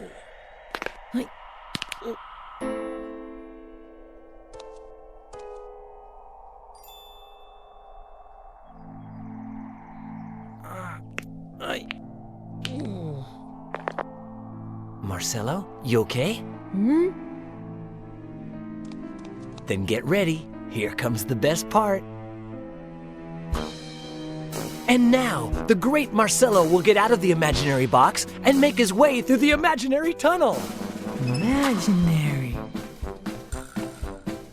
Until he reaches an imaginary trapdoor in the tunnel floor. In the front. I'm inside the casino. The great Marcelo's been teletransported. I've teletransported. And finally, ladies and gentlemen, the great Marcelo will kindly remove the key from the lock and put it in my hand. I knew that psycho had left it in the lock.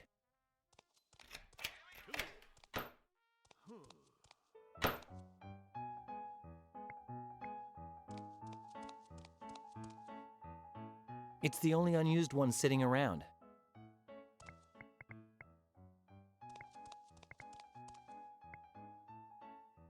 The other day, Quickle just started banging on it, saying something about how it promotes bourgeois anorexia, until he busted it. The sliding iron weight came loose, and there's no way to use it anymore. No pun intended.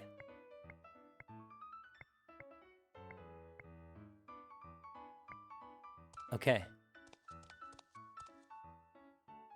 It weighs quite a bit, but I can deal. Yes, just like Gabbo planned. Right after going through the air vent in the casino, you'll find a map. Use it to get to the central fan. Unless...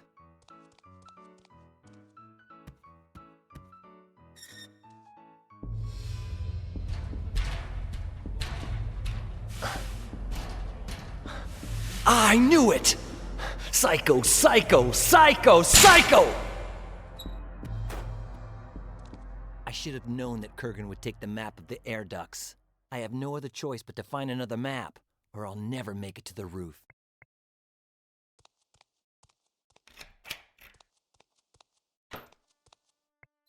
Cool.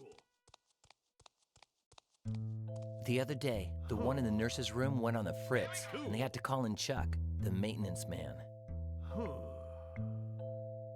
If that means I have to smash it to pieces, it sounds like an awesome idea. But on second thought, this wouldn't be the right radiator. Cool.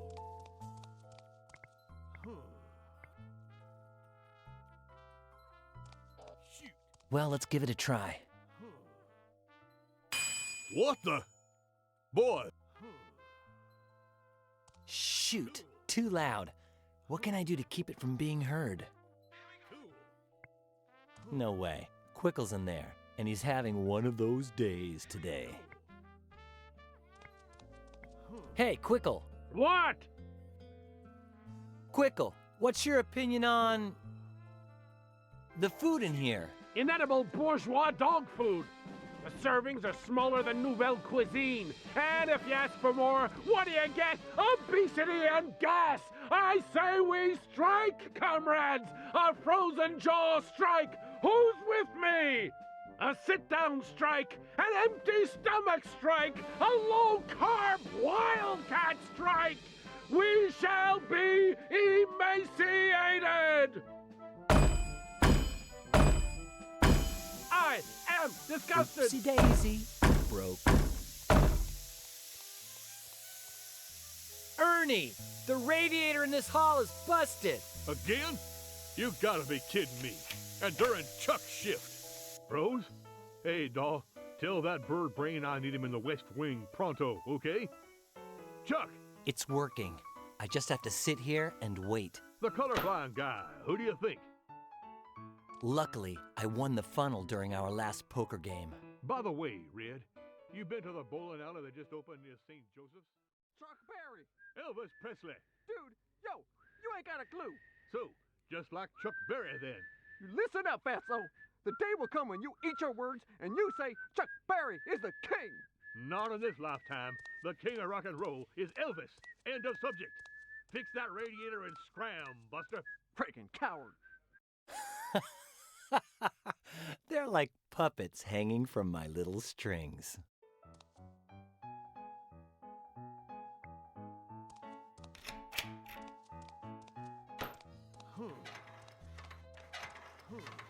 I bet that inside there I'll find the layout maps for the ventilation ducts.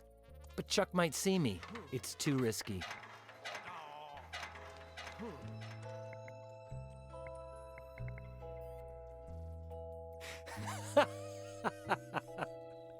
That is such a good idea. Chuck is the real king. Presto. And now...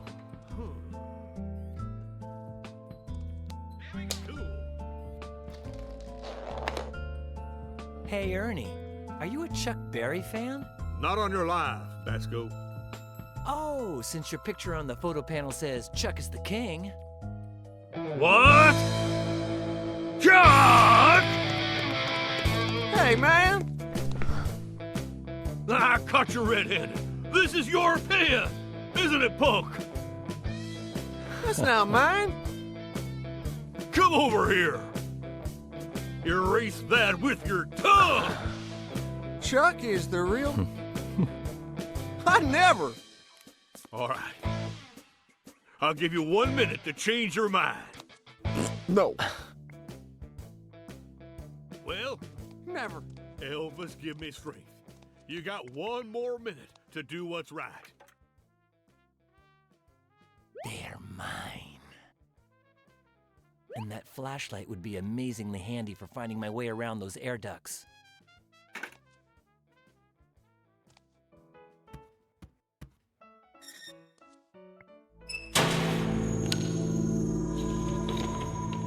Let's have a look.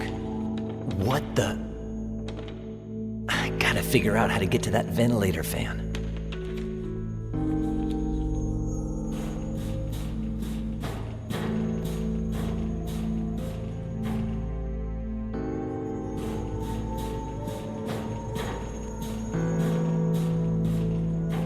Okay, here we go.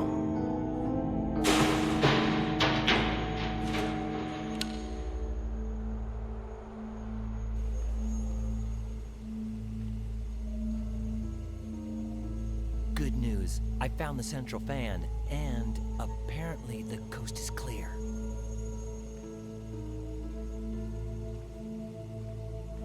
Somebody left this door open.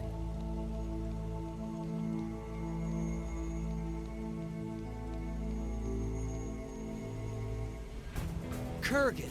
Oh my! Oh, he's... Where's his head? Was it sliced off by the fan? Oh, how gross! This changes everything. Better tell Gabo about this. Where am I gonna put you, dude? That'll do it.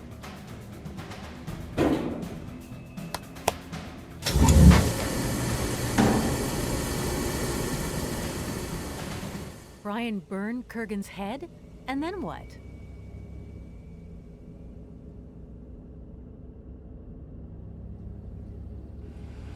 I'm pretty sure this is the place. So what happened to Brian in the end? Well, hey, look! There's the car Bennett rented. Bennett? Wait a minute. Brian was trying to escape because you were gonna send him to jail. Incorrect. He escaped because he overheard a phone call where I was making unrelated accusations about a patient who's pretending to be insane. Jacob Kurgan. Brian, on the other hand, is innocent. Basco did not kill Colonel Kordsmeyer. The recordings I took of his hypnotherapy sessions demonstrated from a clinical perspective, but unfortunately that is not enough to convince the jury to find him innocent, which is why we are here now, at Lieutenant Colonel Jerome D. Chapman's house. Chapman? Wasn't he Kordsmeyer's second in command? I'm out of here. The one who killed himself during Brian's trial? Well, yes and no.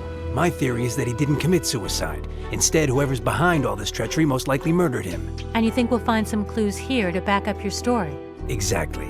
Plus, Chapman called Judge Whitley the day before he died. He wanted to meet with her to discuss something important. I don't know what it could be, but perhaps we'll find some answers in this house. Doctor, I still need you to answer a few questions, but believe me, I'm on your side. All right. You look around down here, and I'll search around upstairs. Hey, you think the hot water's working here? If I don't get a shower, those clues are going to escape from me. A nice hot shower, a fresh, clean outfit that's a bit more casual. Man, this must be where they found Chapman's body. Freaky. The best I can do is ignore it while I search for clues to prove Chapman didn't kill himself, as well as the supposed message he was trying to get to the judge. Come on, Gina, get down to investigating. I don't know much about boxing, but from the design, they seem pretty old. You can see Chapman was a natural-born athlete. Whoever killed him must have been very careful about it. Good idea. But besides looking through it, the time has come to do a full, in-depth ransacking of this room.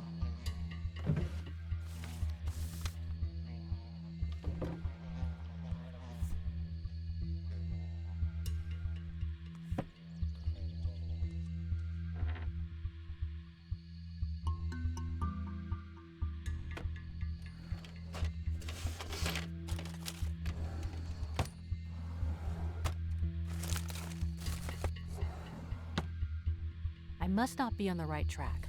I've looked everywhere, but I haven't found a single thing that resembles a clue.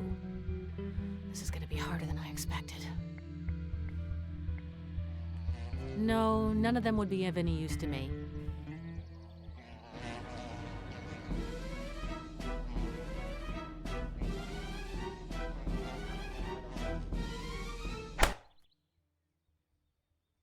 Oh, wait. This one might be nice, actually.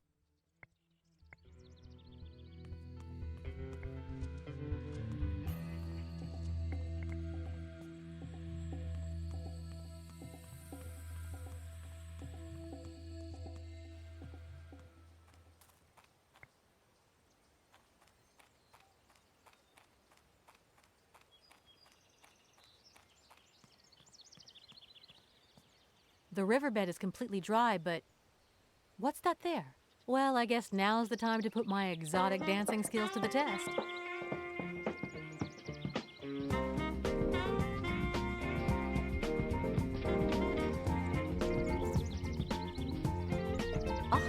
wire cutter.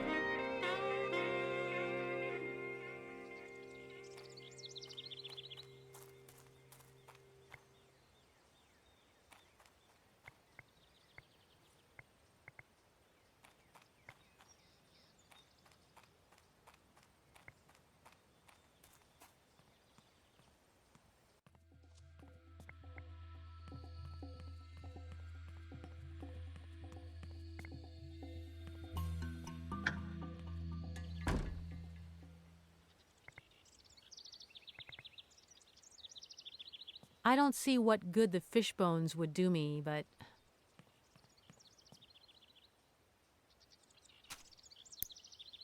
this will definitely end up coming in handy.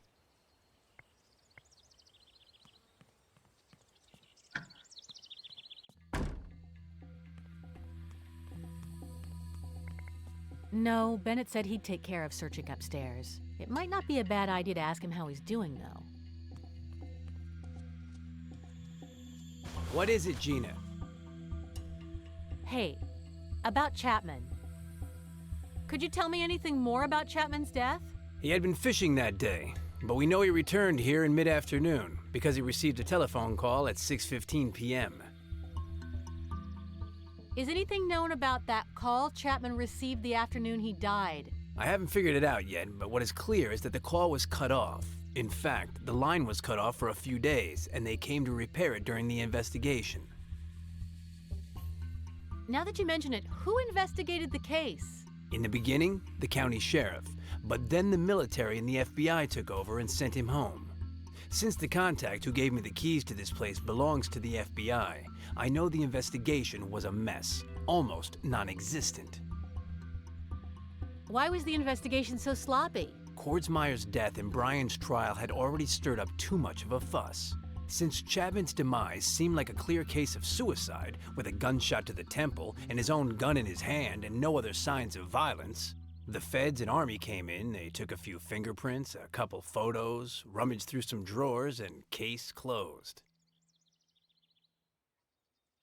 What do you know about Chapman's life? Very little.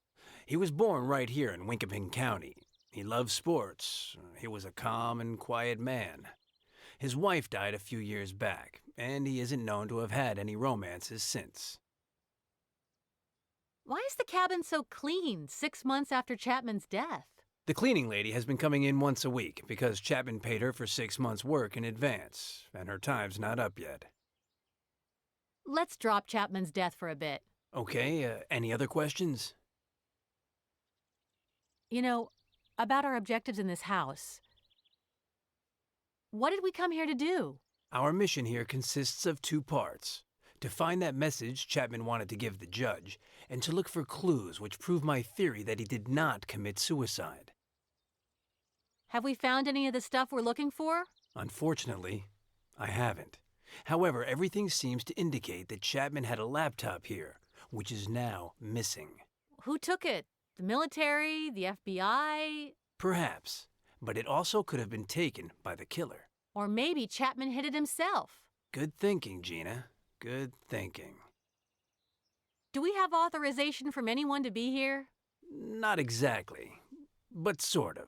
I have a friend at the FBI. I asked him for help, and he sent me the keys to the cabin and several documents related with the investigation. That and my status as a court psychiatrist should keep anyone from bothering us. One other thing.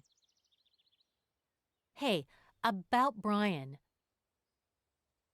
Gabbo didn't finish explaining to me how Brian's escape ended. Oh, don't worry. Gabbo's just like that. He didn't explain it to me either. What? Well, he started to tell me a bit, something about Kurgan, air ducts, but I was exhausted after our own escape. I'm just glad to know that Brian made it out of Happydale and is safe from Miss Palmer. Or at least I hope so.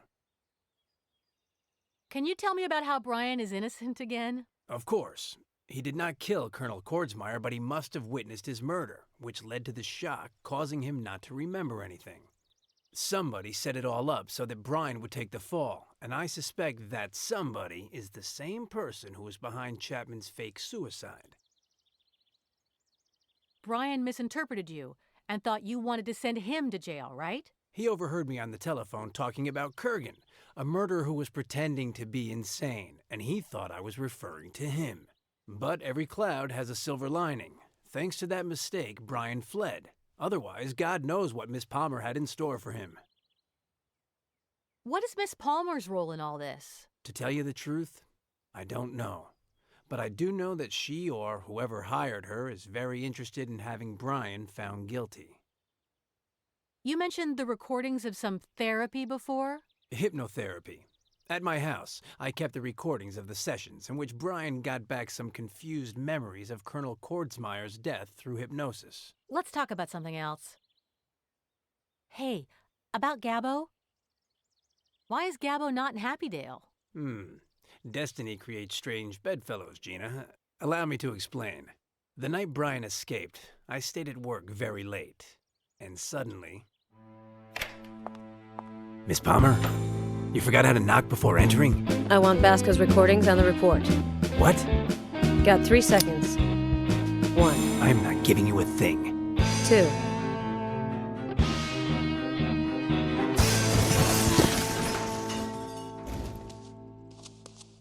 And while you were escaping, Miss Palmer stole the recordings and the report on Brian, right? I'm afraid so. Luckily, I had just sent a backup copy to my computer at home, and only Judge Whitley and I know the password.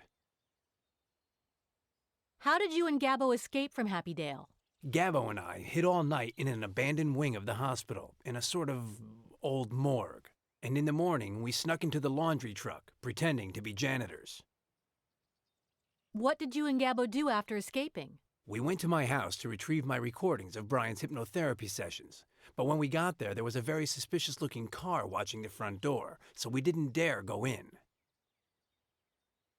Did you tell Gabbo to contact me during Brian's fake funeral? Yes. I mistakenly thought that you knew his whereabouts. Meanwhile, I came here and began to investigate the Chapman case. Where is that crazy guy now? Oh, don't you worry. He'll be back any minute now, with money from a few bingo parlors, some fresh bruises, and a bad case of crabs. He's hyperactive, you know. Let's talk about something else. As you wish. I'll leave you alone and continue snooping around here. All right.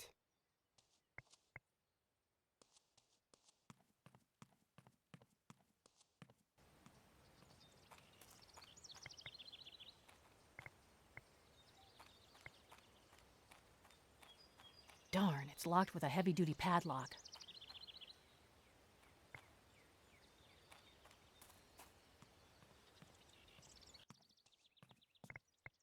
I don't want to go up there and invade Bennett's turf. However, if I'm going to talk with him, I'm better off taking a seat. Much more comfortable in the long run. That's a great excuse for taking a load off. What's on your mind?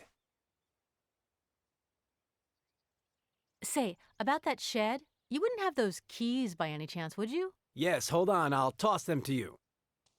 Here you go.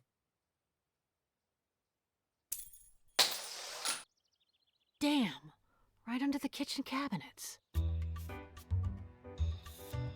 Where are they? I bet they fell into that hole. My hand doesn't fit there either. Hey, Bennett? Yes? The keys slipped out of my hands and, well, they fell into the cabinet and... And? I'd imagine something as silly as that would be no problem for you. Or am I mistaken? Problem? No, of course. I just wanted to keep you informed. Damn it.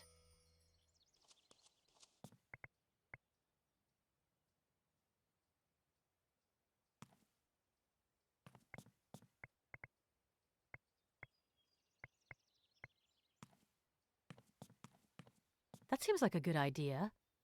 But where exactly? Good idea, Gina.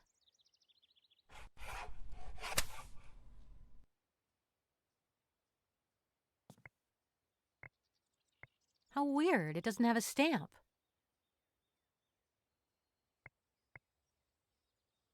That seems like a good idea. But where exactly?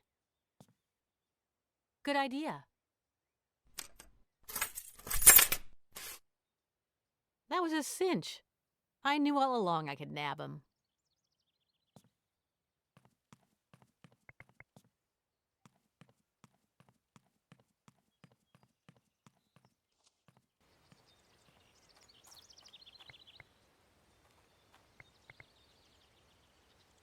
All right.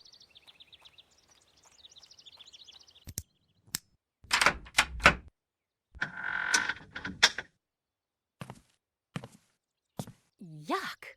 This is a pigsty. Oh, of course. I forgot. Bennett told me the FBI agents in the military did a full search in here. All the better. Saves me more time. Looks like the county sheriff and Chapman got along really well.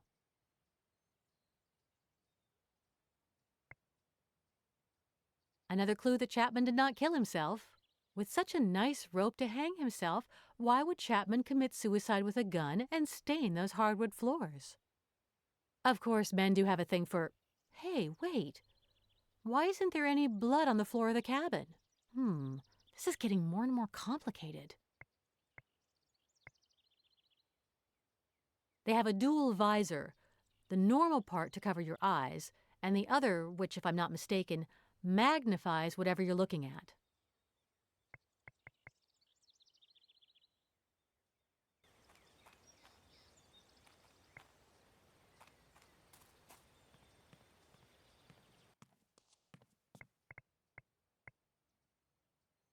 I don't think it has anything on it but dust. Wait, those are spider hairs. So long on the ground, I guess it's normal.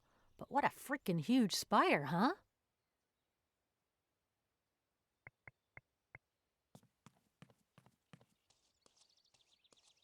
What's on your mind? You'll never guess what I found in an envelope addressed to Chapman.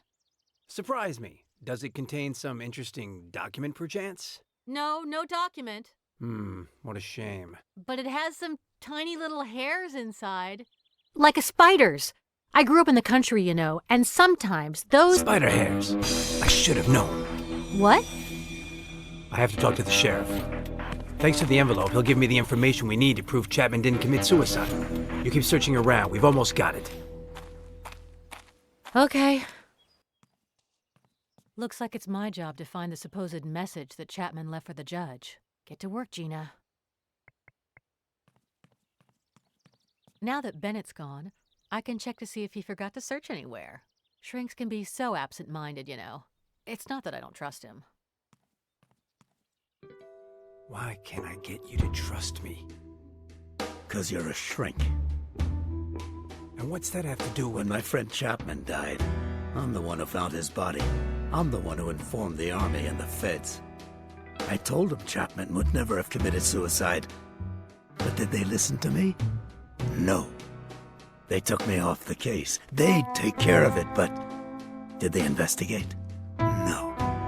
They treated Chapman like garbage. Just like the filth you sweep under the carpet. Shame on you.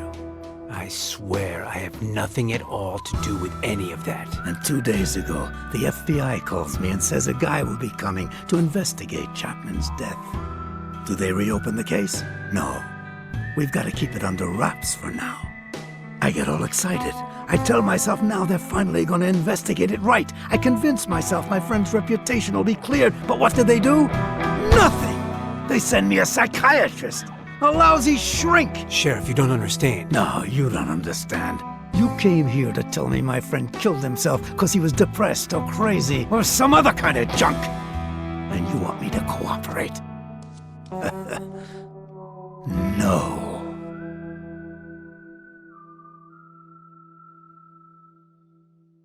Nothing here either. If Bennett left anything unsearched, I guess I'd have too, 'cause I didn't find anything new or interesting. Who knows? Maybe it would be a good idea to poke around a little more, though. Hey, I wonder how things are going for Bennett with the sheriff. I wish I had some way to see what they're doing, or even help him out if need be.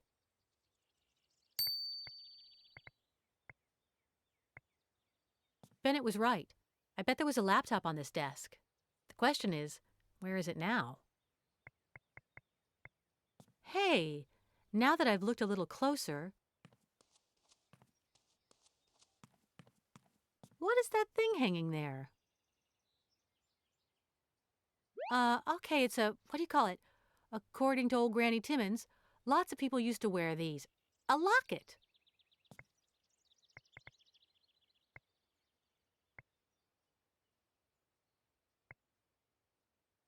For my lovey bear from your little squirrel. No comment.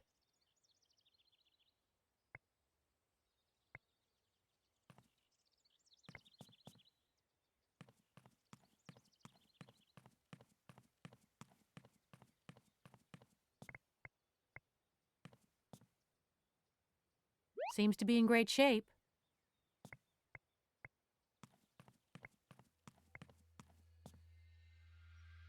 Hope I don't prick myself. Are you still here? I'm not leaving until you help me. They turn the heat off at night. Better have some coffee. It'll get cold. But let me make it clear that nothing you say or do will get me to help you. I'm trying to quit drinking coffee. Why are you telling me this?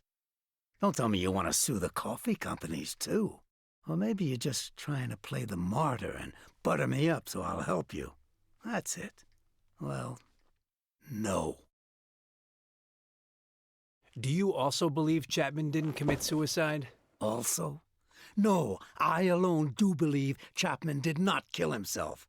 I'm not from the FBI, and I don't need to pull the wool over any sheriff's eyes. The FBI didn't send me here. I came on my own. Sure. Oh, by the way, how much did the FBI pay you to come on your own? Forget it. I don't belong to the FBI, but I have a friend who does, and he is secretly helping me. A friend? You are talking to me about friendship? I was Chapman's friend, and I won't help anyone tarnish his good name anymore. I was also a friend of Chapman's. A close friend. So you say.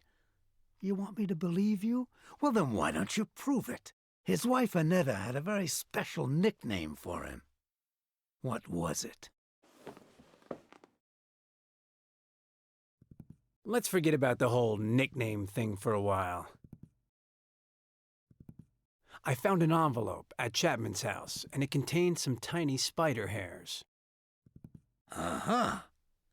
So? I know you have information regarding spiders in the Chapman case. Me? No. And you'd need one accurate lie detector to hear otherwise.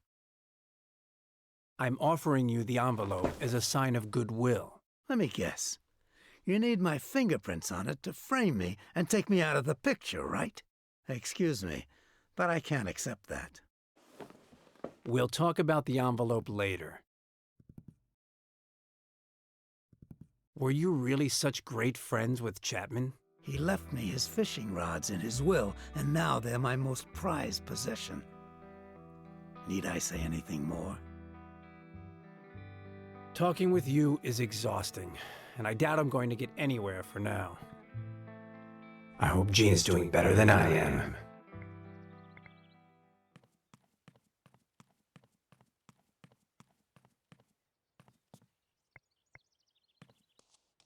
I think Bennett mentioned that the line was cut off the day Chapman died, but someone came to fix it a few days later. I wonder if it works now. I could call. Yeah, I'll call him on his cell phone.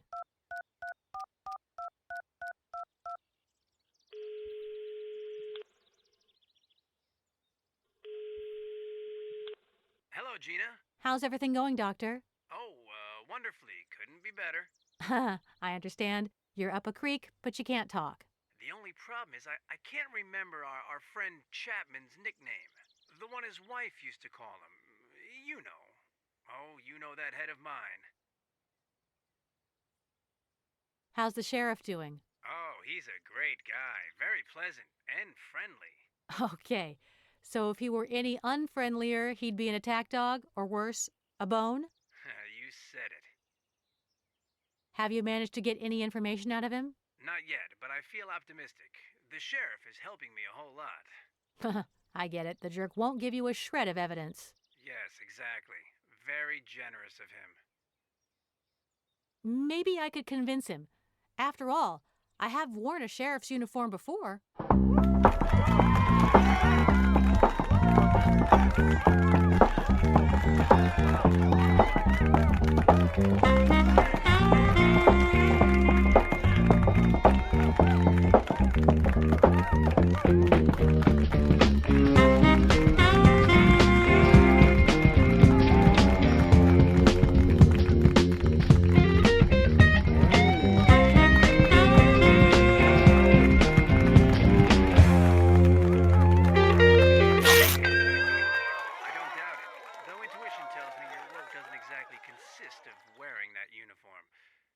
Don't you fret, I'll get him to cooperate. I think I can give you some other potential nicknames for Chapman. I'm all ears. Lovey Bear. Thanks, Gina. Good luck with the sheriff. I'll call you in a bit. Till then.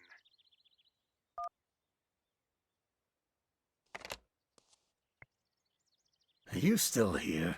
I'm not leaving until you help me. I think I remember the nickname Annetta Chapman called her husband now. I'm listening. Lovey Bear. And how do you know that, huh? I just do. Now it's your turn to answer a question. Chapman, a spider. What's the connection?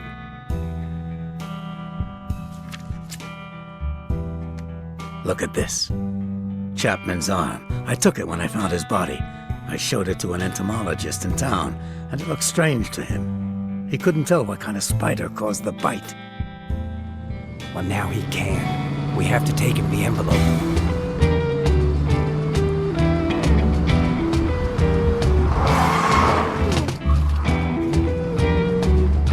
Another thing, the sheriff just told me Chapman had a hiding place inside the bathtub where the jacuzzi motor is. So are the bad guys here yet? Hey, Gabbo. They here? No, what are you talking about? Sorry about that, Bennett. You don't see a lot of movies, do you? A secret hiding place under the bathtub? Huh? Don't worry, I'll find the mechanism that opens it. Yes, maybe that's where the clue we're looking for is hidden. That could be it. Sorry, I gotta go. So the only thing in there was that box? Yeah, I'm pretty sure. Hey, I'm going into the bridge to prepare the welcoming party. When will you finish explaining how Brian escaped from Happydale? After the cata-boom bam crack-a-boom! Banana! It was really frightening sometimes. Anyway... Well, I think I've searched through everything now, except that over there. Gabbo? You'll be happy to know that the grenades work! This is gonna be one crazy party.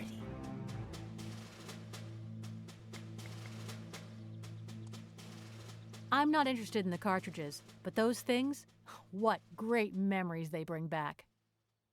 I haven't seen a glow stick for ages.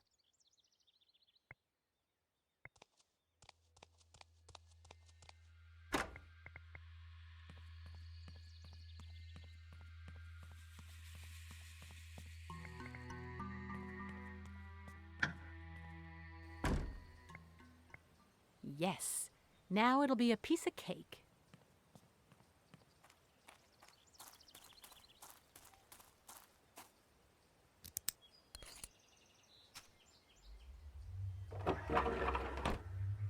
Shoot, it's pitch black down there. That sounds good.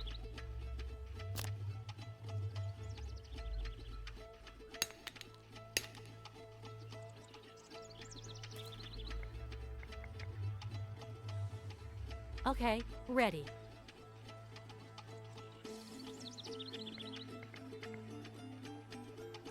Let's see how good my aim is.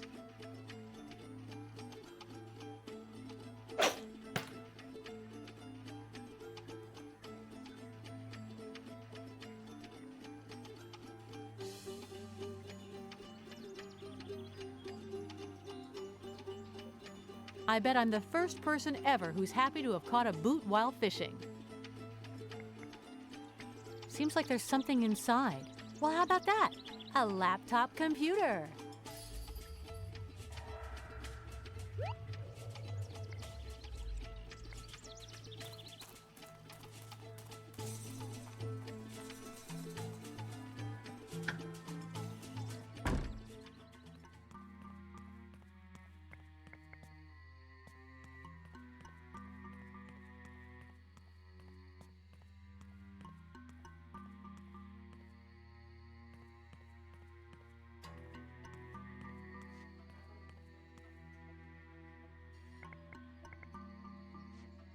It has something written on it. Hurricane. Could that be Chapman's boxing name?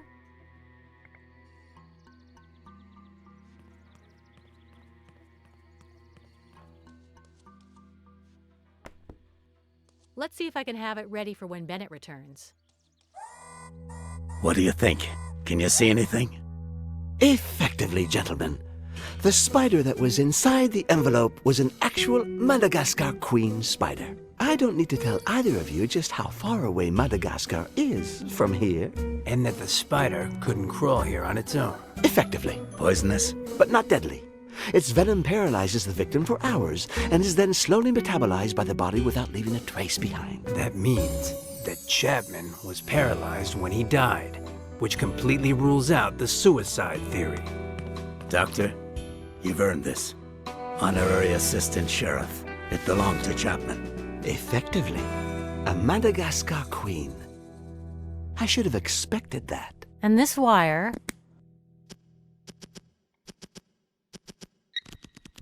Enter password? How would I know what Chapman's password was?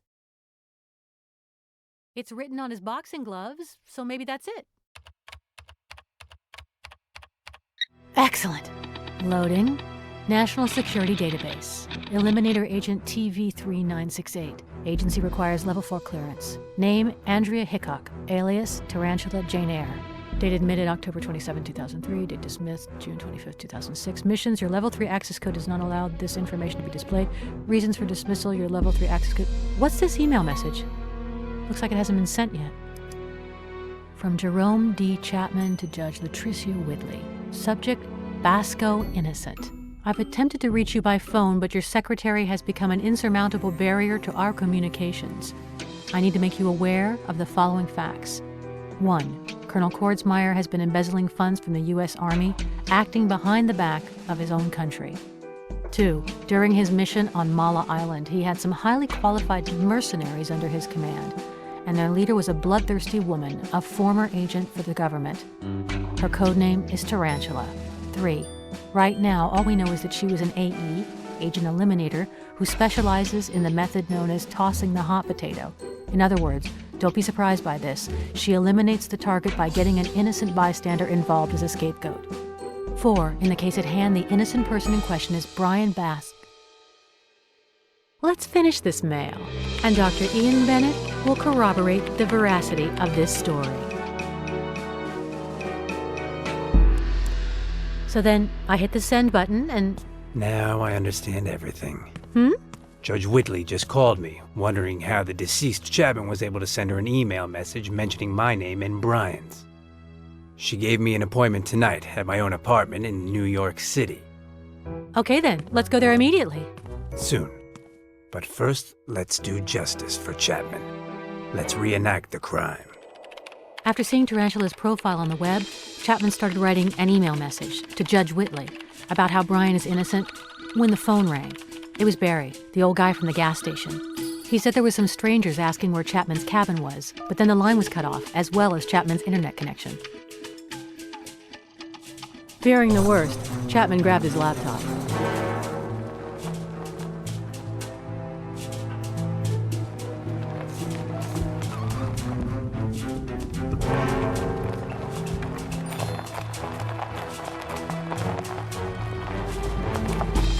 Then, he stuck his laptop in a fishing boot.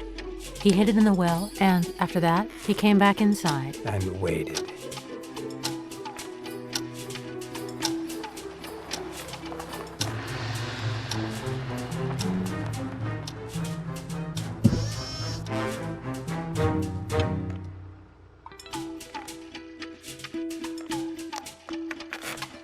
He saw the envelope drop through the mail slot.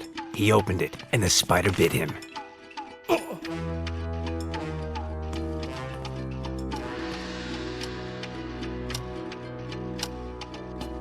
He must have become completely paralyzed in just a few seconds. Then Tarantula came in, prepared to do what she does best.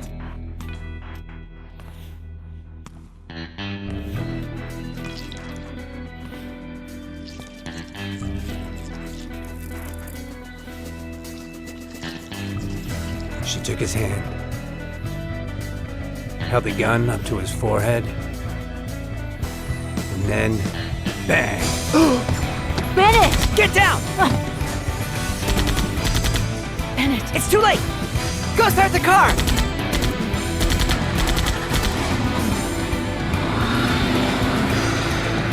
They following us? Not for long.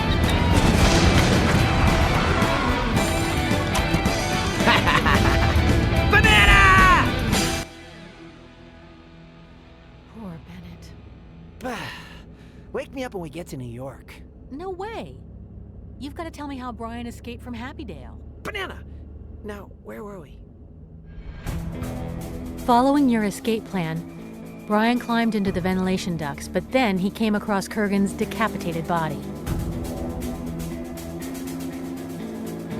He found the head and tried to hide it by sticking it into a furnace, which turned on when he closed the door.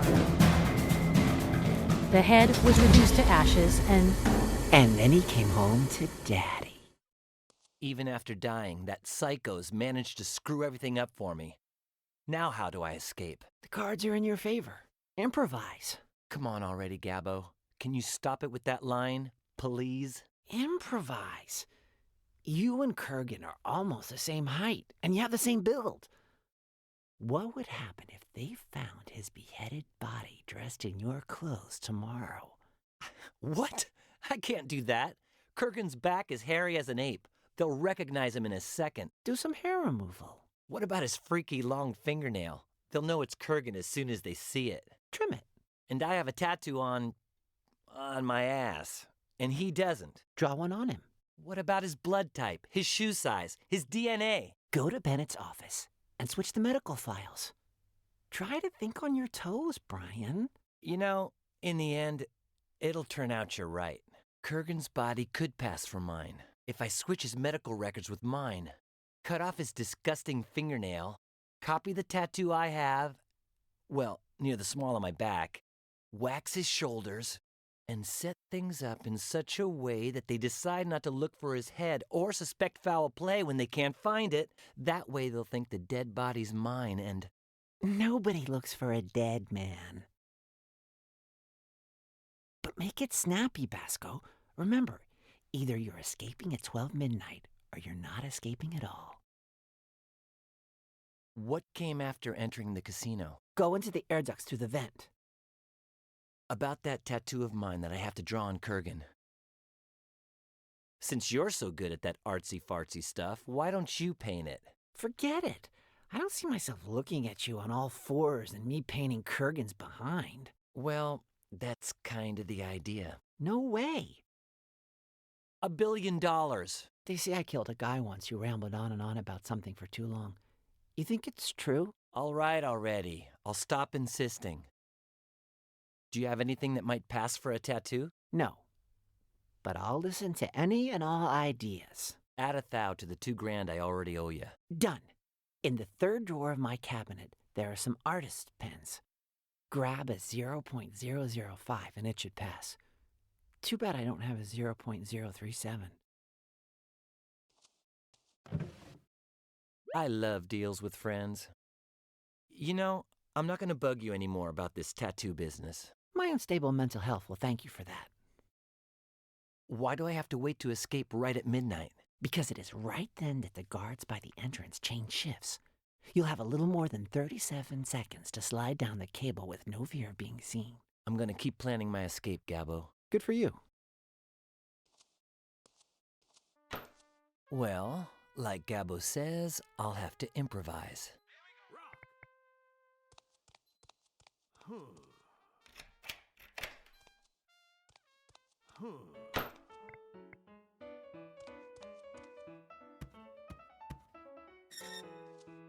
Let's try to locate where we're at.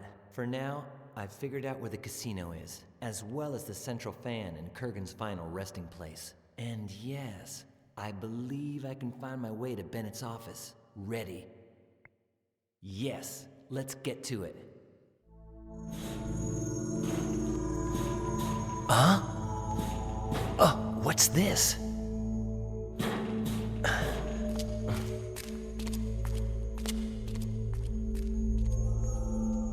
Oh, this goes on forever.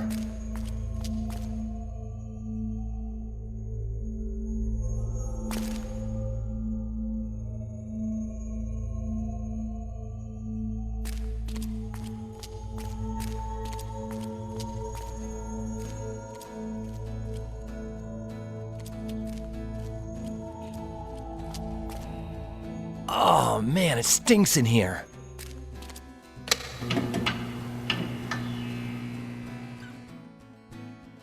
This seems like a morgue.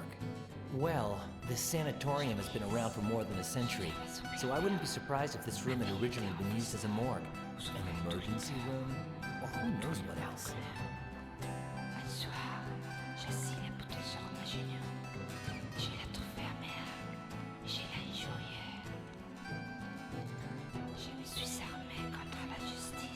Well, it looks like this doohickey here is slightly less disgusting than the others. I'd like to imagine it's a little vacuum, but I don't want to think about what it's vacuumed.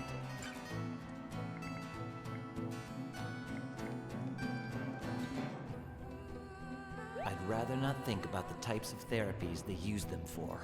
In fact, it looks like they weren't even taken off of the last person who had them on.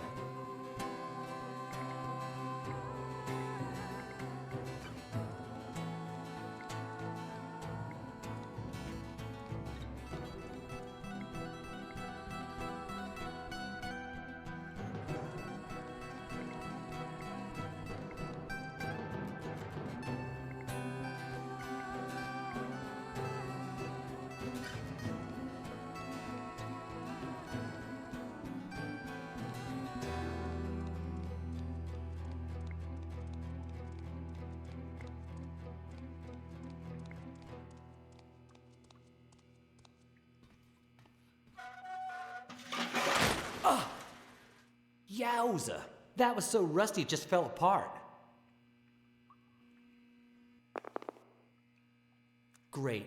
Now how am I supposed to get out of here?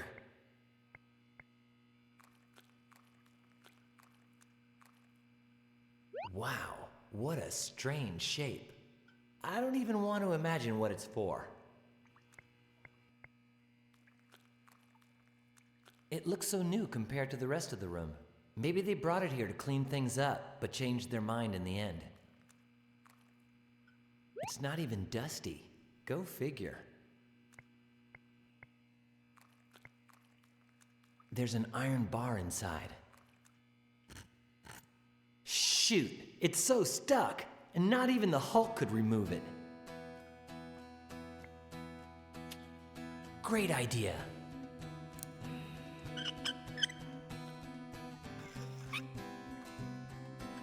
The bar's a bit rusty, but I'll do it.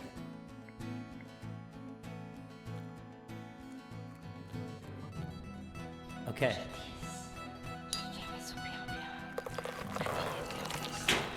Hey, it's already been unstuck.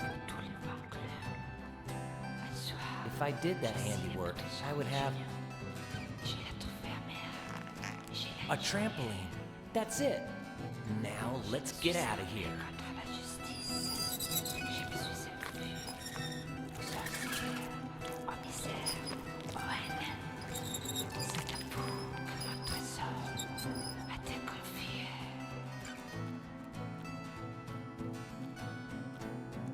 One, two, three. Oh, darn swimming pool. It almost ruined my entire plan.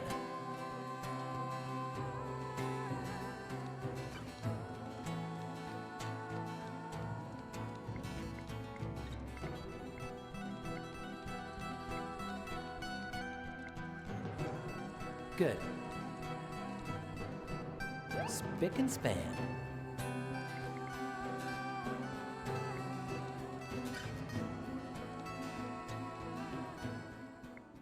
Go directly to office. Do not pass go.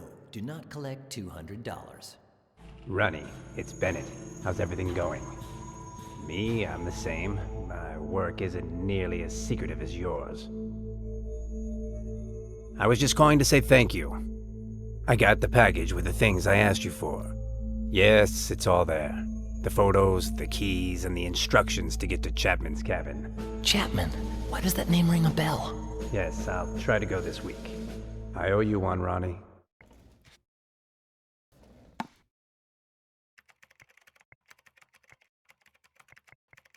Bennett records his hypnotherapy sessions on it. According to him, he takes the recordings home afterwards and stores them away in his safe. Very comfy. It's almost better than a bed. Bennett, that paragon of mental health, can't even work without his coffee. And after all, it is a drug.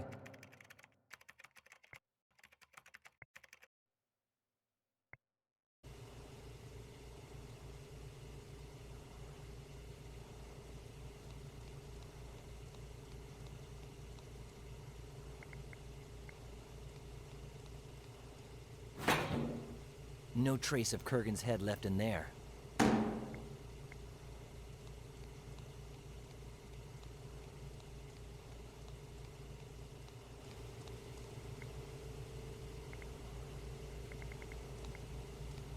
Okay. Opening this with my bare hands is impossible. Yeah, that might just work.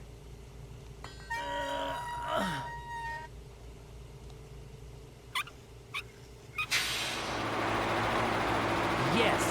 Those motors are really gonna do the trick for me. I'm thinking that underneath the hatch there's a set of motors which would disintegrate a head if one just happened to fall onto them. Right before escaping, I'll open it with the iron bar and place Kurgan's body in it so that it looks like his head fell down the hole and was pulverized by the machines. That way, nobody gets suspicious about the missing head. And so... getting his head to disappear without arousing suspicion. Done.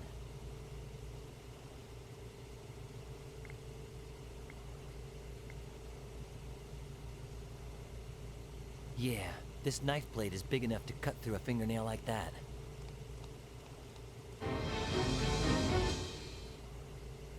Cutting his nail. Done.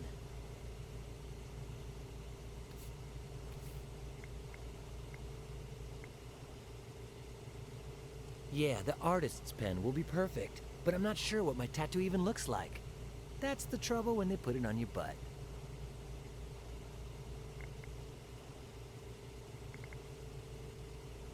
Good. Presto.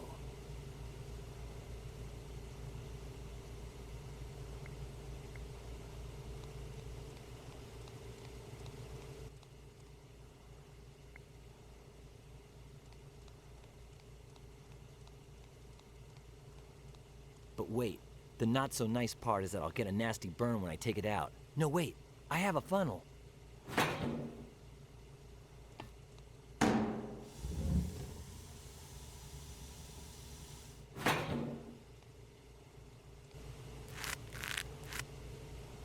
Performing hair removal on his shoulders. Done. As soon as you're done with this...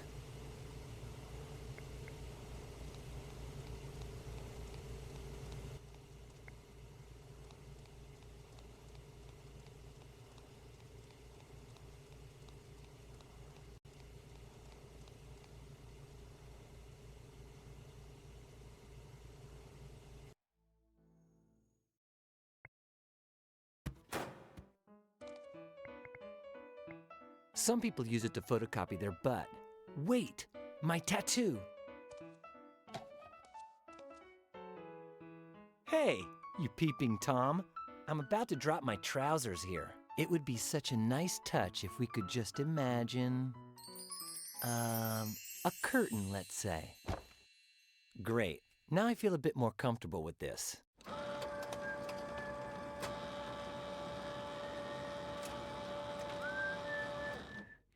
Let's see how it works. Presto! Looks nicer than I thought. Okay, when I count to 3, we can stop imagining the curtain. 1, 2, 3. Marcelo's teachings do come in handy once in a while.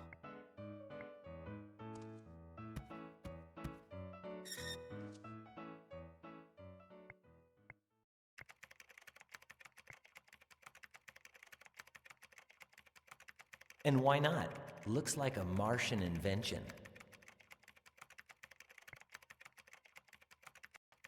Hey, that might just work. Okay, but I'm walking on eggshells here. Because if he sees the tube, I'm doomed.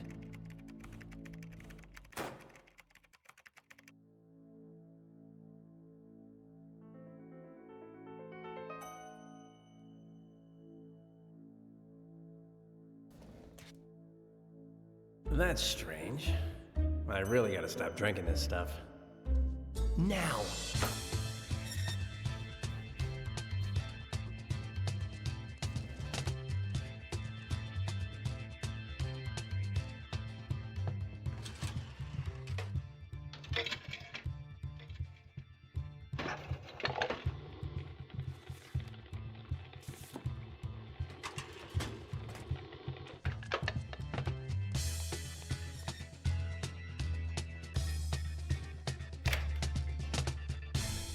Man, that was close.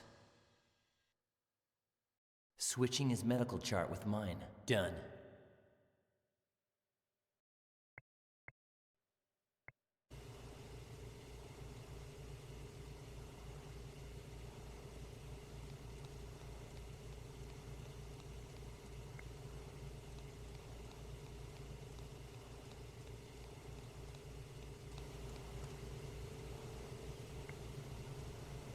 I have the artist's pen, the photocopy for reference. In other words, I'm set.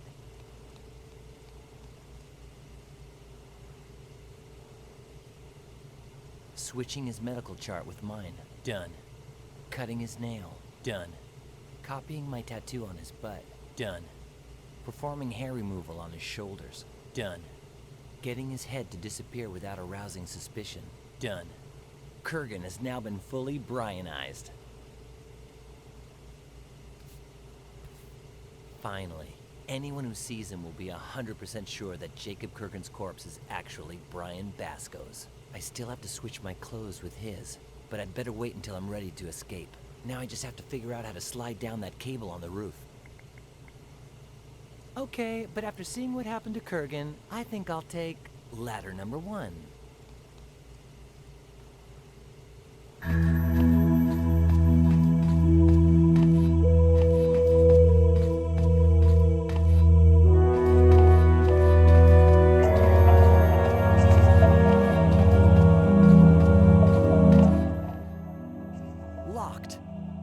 Murphy's Law. Gabbo's stick thin, so I bet he could slip between the bars. But me? No. Not even in an imaginary box. Well...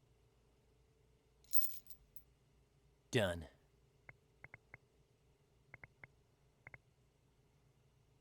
Excellent. If there's a way to bend those bars, that would be it.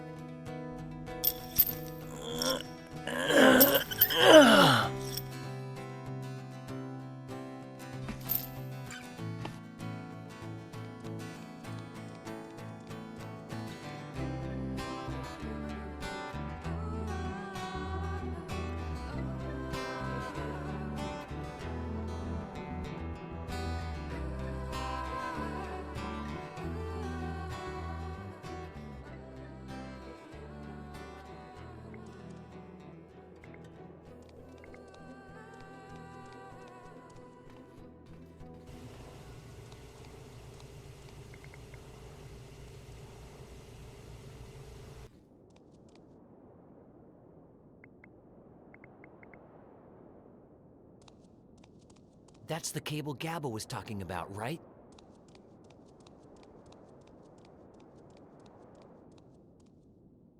Looks like the other side of the cable is right by that huge sign welcoming people to Happydale. Ideal for my escape. When it's time to escape, I just put the forceps around the cable, hold on tight, jump, and slide down. Well, I think I've done everything I needed to do. That psycho Kurgan is so Brianized, they'll think his body is mine.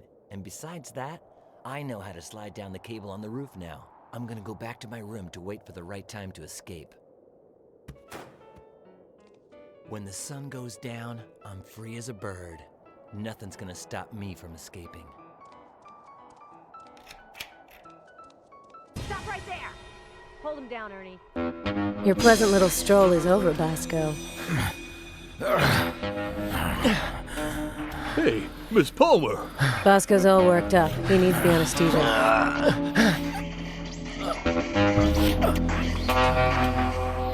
Get him back to bed. He clearly needs more medication.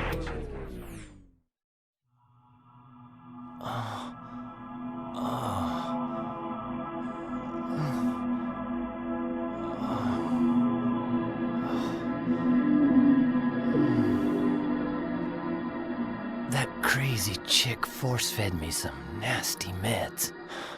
What did she give me? Ernie! Was this the pill? Sure is, Basco. That was the one. What are you doing in here, Ernie? House rules, Basco.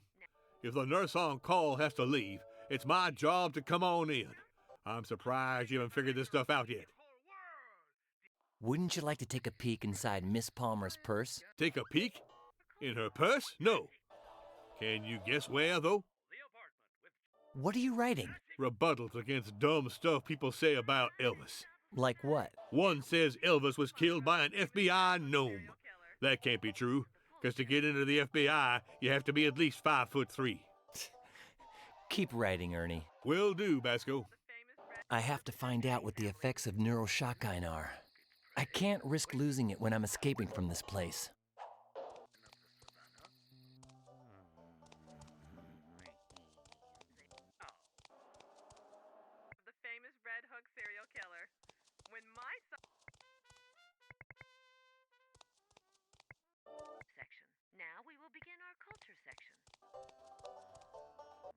Okay, but just for 30 seconds, tops. Hi there, I'm Mickey. Who are you?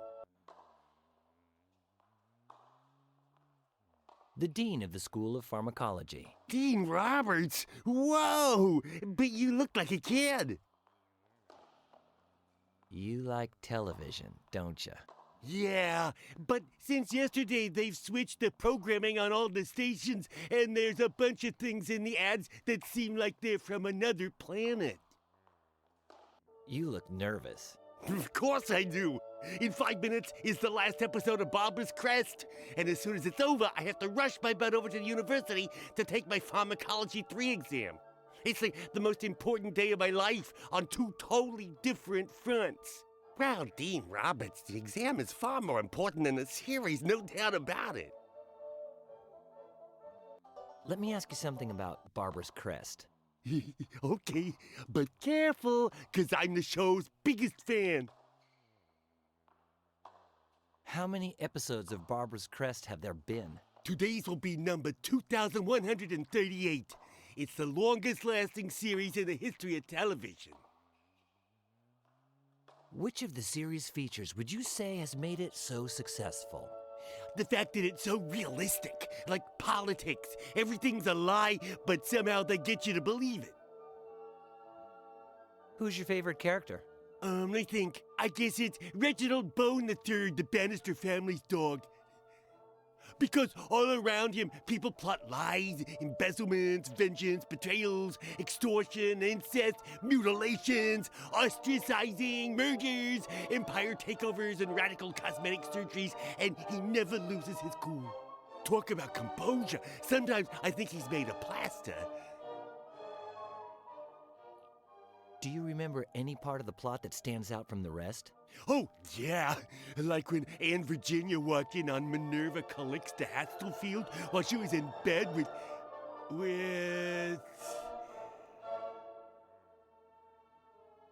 John Jeremy Hastelfeld Jr. I don't remember. No. Hi there, I'm Mickey. Who are you? It doesn't matter. Just answer. Ready for your big exam? I've memorized it all. Ask me whatever you want.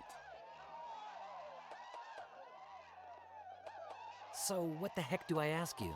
You gotta ask me about some drug, and I'll tell you everything I know about it. Neuroshotgun XR. neuroshocking XR, chemical composition, hypopendulic acid, dosage administered orally, used only to resuscitate the sick who are clinically,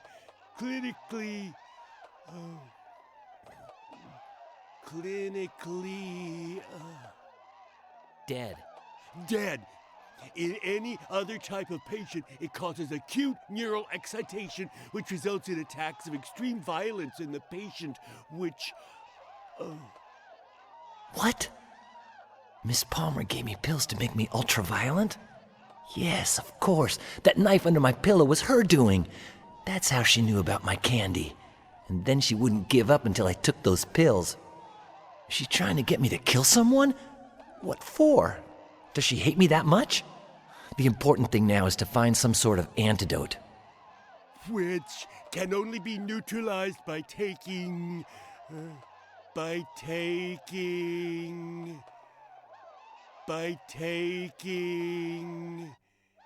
direct electrical shock. A direct electrical shock of high voltage applied to the back of the neck. In other words, either you jolt the guy with electricity or he starts to go postal and kill everyone in sight. Thanks a lot, Mickey.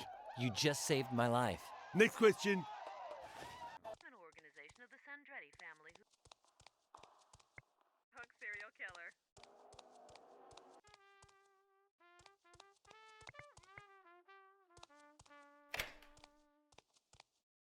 I've got it, Gabbo. The solution to my escape and the whole mess with Kurgan. Okay, then you don't need me anymore. Well... Do you know of a medicine called Neuroshocking XR made in easy-to-swallow caplets? No. They've given me more drugs than you can find on the market, but I've never heard of that one. Did I finally tell you what Bennett did to me? Yes. Too bad for you. You're gonna have to hear it again. When I came to, after being hypnotized, Bennett was already at his desk, talking on the phone. Judge Whitley, I was just wanting to, Oh, it's all settled now. Well, first thing tomorrow, I'll have the report to you. But in conclusion, he's lying. He's not mentally ill. He's completely cognizant of his acts. He belongs in a prison and should never be let out. Exactly how many times have you escaped? Figure it out. I usually do it a couple times a year, just to keep up the tradition. And then, there are little perks. My stepfather's wedding. The playoffs against the Celtics. That thing with the cop, Montreal? Just imagine. We'll talk later, Gabbo. Okay, but if we don't see each other by March 6th, 2037 at 12:37 p.m., start ironing the money.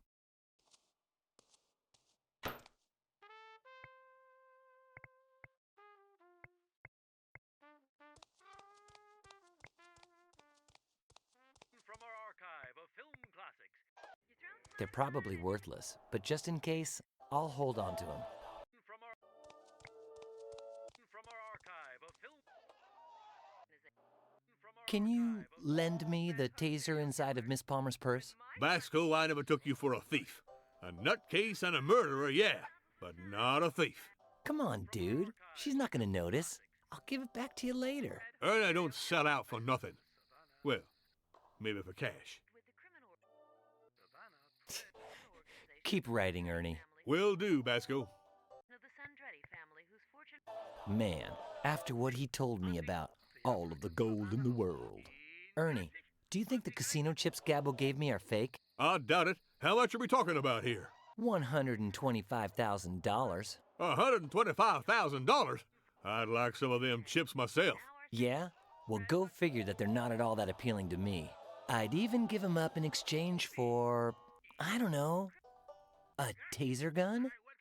Basco, never, ever, ever will you get me to take that taser out of Miss Palmer's purse. And you know that never means... How cool. Be careful, Gabbo. One shock and that's it. Sure.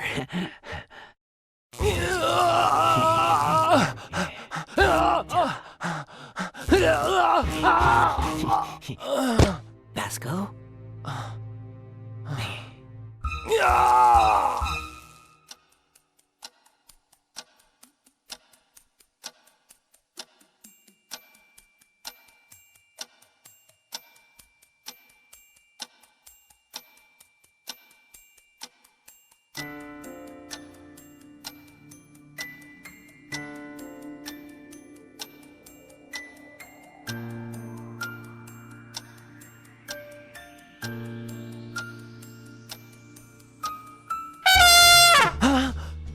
minutes till the changing of the guard. Get going! Miss Palmer could... Give me your cell phone. Why? If it goes as planned, they'll contact Gina to have her identify Kurgan's headless cadaver. I've got to warn her. She has to tell them the body's mine. Hey, who's there? Oh my gosh, that Basco fella's dead! Up there! It's Kurgan! Kurgan! Stop right there!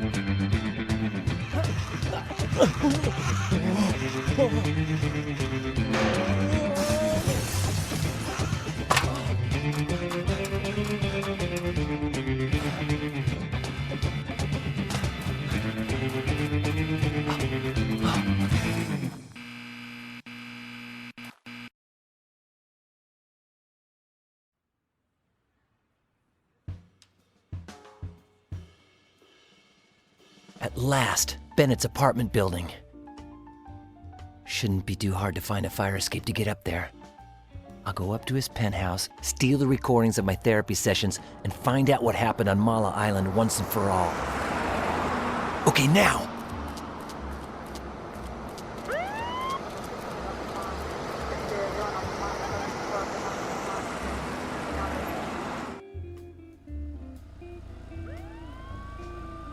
Darn it. I can't take the luxury of going into the street again, or someone might recognize me. So I better just do what I came here for. Bad news. There's no sign of a fire escape. I'll have to find some other way into the building. Filth, trash, and garbage. And a half-empty can of paint. Okay, technically that's just garbage too. But it's so shiny and pretty. No, I think there's a police station nearby, with police cars driving by constantly. That must be the service entrance or something like that. Locked.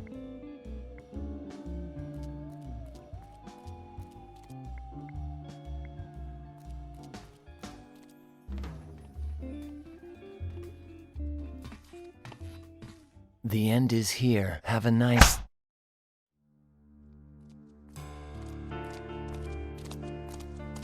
This here's Bennett's apartment building. Come on, let's cut through here. No, let's go another way. Or do you want to stay to chum around with the bums? I'm shocked. I'm terribly saddened to hear this. The doctor he was a very close friend, so all we can do for him now, and especially for Brian, is watch this. Patient, Brian Basco, session 25, October the 6th, 2008. Good, Brian. Before continuing with your memories, would you like to go over what you've been explaining to me in your latest sessions? Yes. All right. Everything began during your vacation in Hawaii, correct? Yes. Gina hired Otto, an old German pilot, to take us on a day trip to Mala Island. I think Otto had a heart attack. When we flew over a big lake, I threw Gina out the door with the only parachute on board. And then I tried to land the plane. Tell me how it all started again. Yes. Gina hired Otto, an old to take us on a day trip to Mala Island. I think Otto had a heart attack. When we flew over a big lake, I threw Gina out the door with the only parachute on board. And then I tried to land the plane. What happened when you attempted the crash landing on Mala Island? Otto had vanished. I found a military camp by the lake. I asked the soldiers if they'd seen Gina, and I talked to their main officer, Colonel Kordsmeyer. He told me he hadn't seen her, but I could tell he was hiding something. So I decided to infiltrate the camp and search for her. Tell me about how you infiltrated Kordsmeyer's camp. I knew Kordsmeyer was waiting for a scientist to come visit. Thanks to O'Connor, a really dumb soldier, I was able to impersonate the scientist, but I couldn't find Gina. Still, I discovered clues that something weird was happening in the lake, and also that the only person who'd know what was going on was this guy named Professor Simon in Alaska.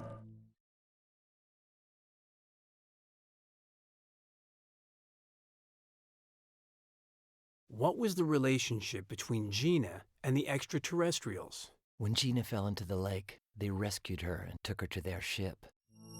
She had gunshot wounds, probably inflicted at the orders of Kordsmeyer. They tried everything they could to heal her, but without the energy stones, Gina would soon die.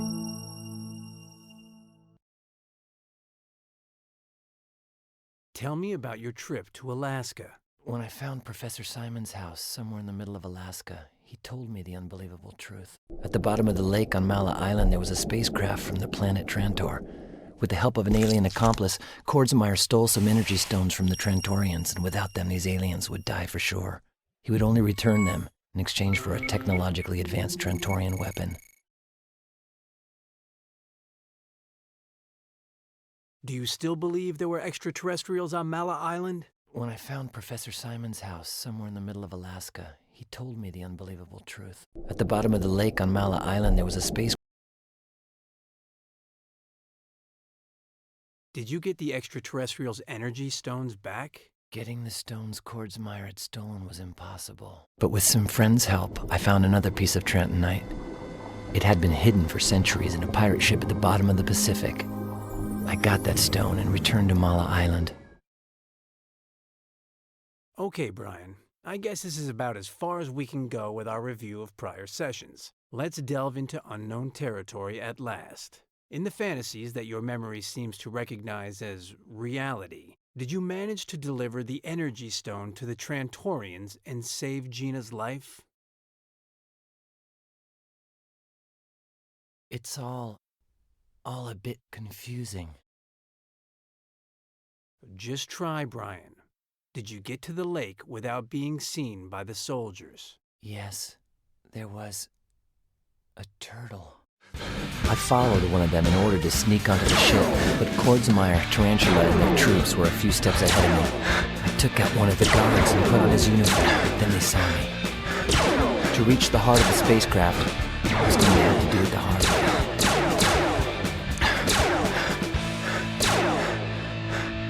In the end, I made it to a sealed chamber. My sixth sense told me where I was supposed to place the Trantonite.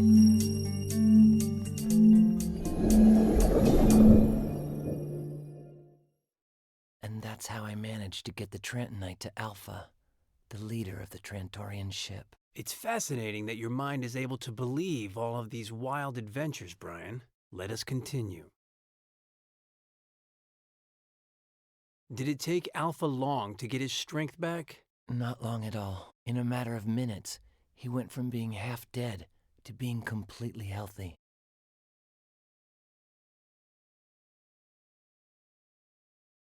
Were the Trantorians able to regain control of their ship?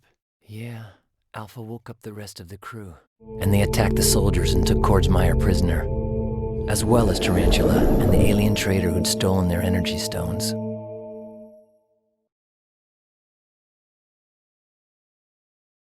So, the good little Martians had a field day with the bad old humanoids, right? Yeah, Alpha woke up the rest of the crew. And they attacked the soldiers and took Kordsmeyer prisoner, as well as Tarantula and the alien trader who'd stolen their energy stones.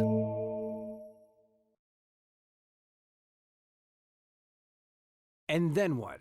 Don't tell me the Trantorians themselves took Kordsmeyer to the authorities. No, they used a mind control device, so I'd do it for them. By activating it, I could take control of Kordsmeyer's body while I just sat there, motionless.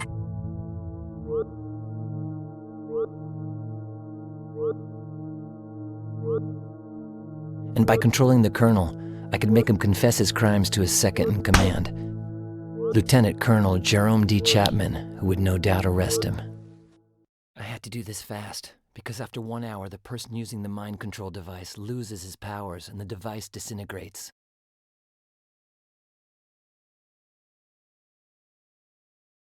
By the way, how was Gina during all this? Luckily, she was fine, but she was still unconscious.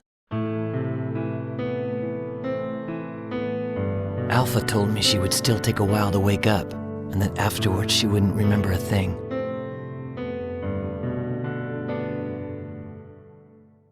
But I didn't care. I finally got to see her again, alive and safe and sound.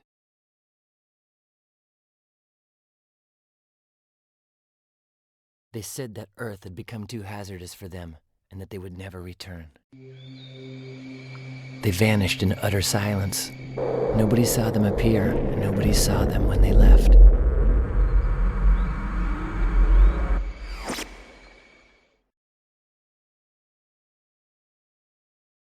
It In other words, the only gift they gave you was this device, which you say would stop working after 1 hour. In addition to the device, they gave me a very special gift. However, they insisted I be careful. Trentonite is powerful, so I had to keep it from falling into the wrong hands.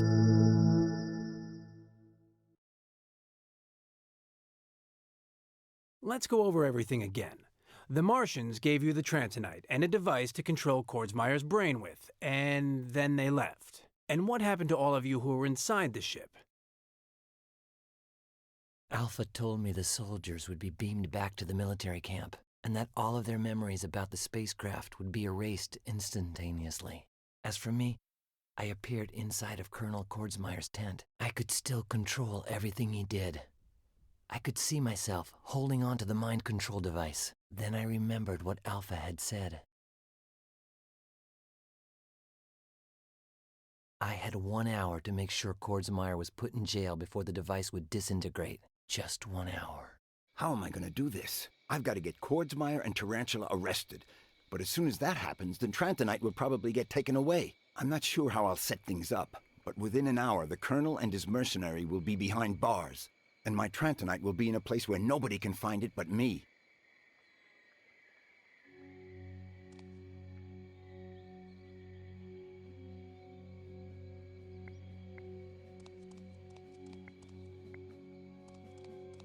Inside is the gift Alpha gave me for helping the Trantorians.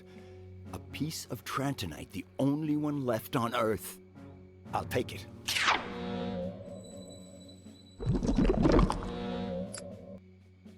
Great. Now I just have to hide it somewhere. Well, I guess as long as I don't get too far from the mind control device and I keep an eye on the entrance so nobody sneaks in, I shouldn't get into any trouble.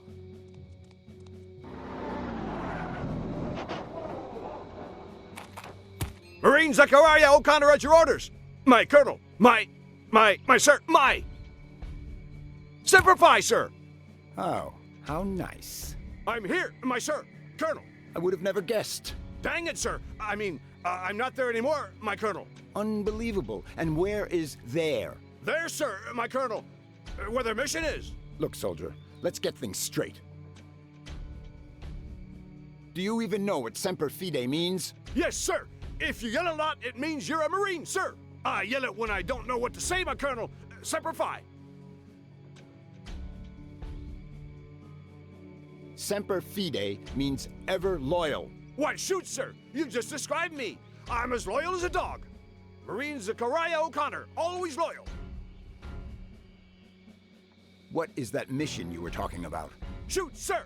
You're the one who said, give the mission to the dumbest and most unessential soldier in the regiment, sir. And that's me, sir. Marine Zachariah O'Connor. Semper Fi. What does the mission I asked you to perform consist of? Recovering the box of Havana cigars for my colonel from the deepest part of the Hawaiian jungle. Sir, my colonel. I would like a report on this cigar-related mission. Sir, I'm an elite, I can't write. Then report to me orally. Wait, is that where the suppositories go? Oral means by speaking. Sir, yes, sir. The helicopter performed the Havana cigar drop far away, at the wrong coordinates on the island. Colonel, they were in the middle of the jungle, so I headed there. More scared than embarrassed, sir. Why were you afraid to go into the jungle? Monkeys, sir! Those sneaky monkeys that tried to steal my cap and threw coconuts at me. Couldn't you defend yourself from the monkeys? Yes, sir! I glued my cap to my scalp using the regulation glue, my colonel. The bad thing is that the monkeys didn't have your cigars, sir! I'm taking away the glue you used to glue your cap onto your head. That's the regulation survival glue, sir! It's all yours, sir! I wasn't familiar with this brand, soldier. I could drive far away, hide the Trentonite without anybody seeing me, and come back, but I don't dare stray too far from my real body and the mind control device.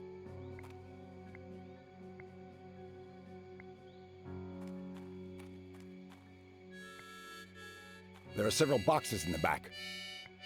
I could drive far away, hide the Trentonite without anybody seeing me, and come back, but I don't dare stray too far from my real body And the mind control device. It's full of coconuts. Okay.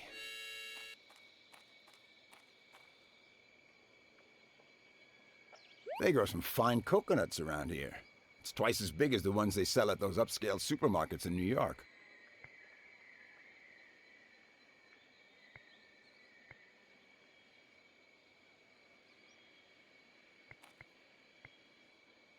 O'Connor is so oblivious that he's not even surprised by the fact that I, the colonel who ordered him to get the cigars back, haven't even put them in my tent yet. I don't smoke, but what the heck? 1982? That thing is older than I am. I know that sounds weird because of my current appearance, but try not to forget that I'm actually a debonair collegiate youth with handsome blue eyes.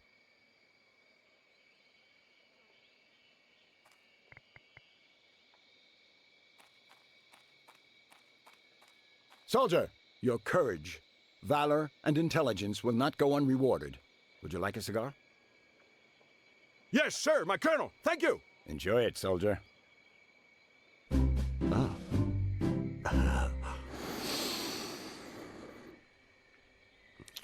But how dare you?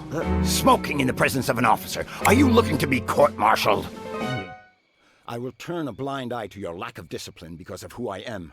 But the next time this happens, I will turn your pathetic little life into a living hell. Got that? I shall accept my punishment with honor and integrity, sir.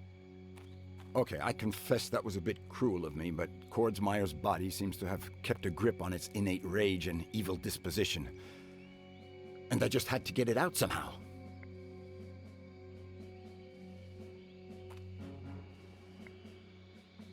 Okay, I'll use the other knife for leverage too, just in case. While I was at it, I drank the coconut milk inside and ate the meat.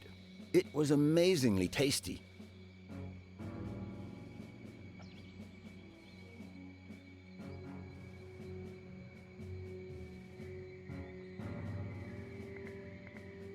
That doesn't seem like a good idea.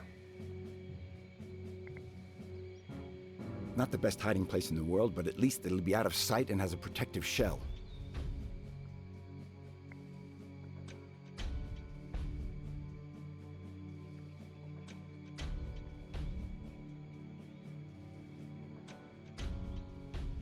Right, if I do this, it'll be a lot harder to figure out that the Trantonite is inside.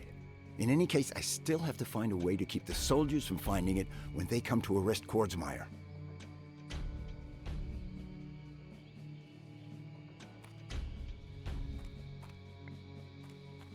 Great idea. Soldier! Yes, sir! Colonel! Sir! I'm gonna give you a coconut. I know you have a lot of them already, but this one here is special. Does it bite? No. What you gotta do with it is hide the thing. In the place where I put my suppositories. No. Well, not necessarily. Put it wherever you want, but hide the thing. I don't want anyone to know you've got it. I'll protect it with my life. That coconut is now worth more than my own head, my colonel. Good. You only give it to someone who says this password to you. We all know the truth. Life consists of how we choose to distort it. We all know the truth. Life consists of how we choose to distort it. Sir, password memorized. My colonel, sir. Perfect. When all this is over, and things calm down, either Gina or I could go find O'Connor, give him the password, and get the Trantonite back.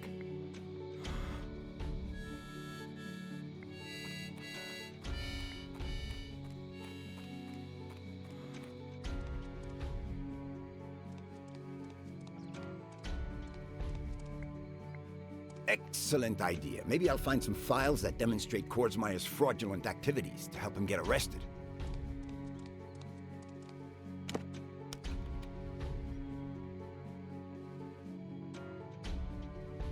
Nada. Either I'm a computer moron, or I just can't locate them. Or maybe Kordsmeyer is a true genius and keeps any files that might incriminate him somewhere else.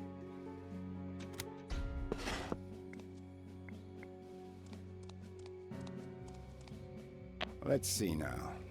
What would you like, my colonel? I was about to go to bed and... Number 1, nobody goes to bed here until I give the order. Number 2, who the hell am I talking to? It's me, Leslie, your son. I mean, your secretary, my colonel. Oh yeah, All right, then. Who would you like to speak with, my colonel?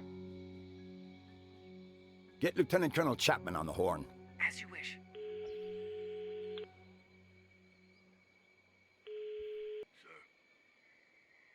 What would you do if I told you I'd betrayed my country? My opinion has not wavered. I will be forced to arrest you, sir. Don't you budge from your station. I want to be able to locate you for the whole next hour. I shall do as you say, sir. Refresh my memory. What is it we're doing on this island? Sir, I don't understand. We're waiting for the scientists to get here so they can examine the meteorite with our protection. According to their speculations, it is the bottom of the lake. I just wanted to check whether you were still at your station.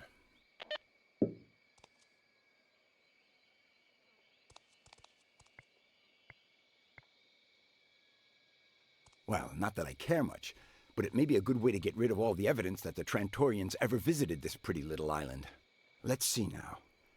First I pull the pin, then I put the grenade inside the capsule, I close the capsule, I walk outside, I throw the capsule towards the lake, and boom! If nobody sees me, cool. And if they do see me, well, I'm supposed to be the man in charge around here, aren't I? So go for it.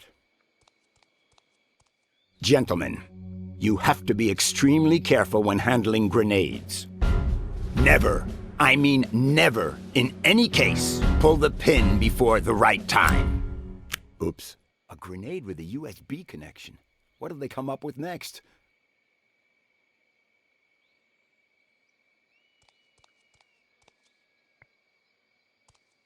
Okie doke. Let's see if I get lucky and find some explosive information.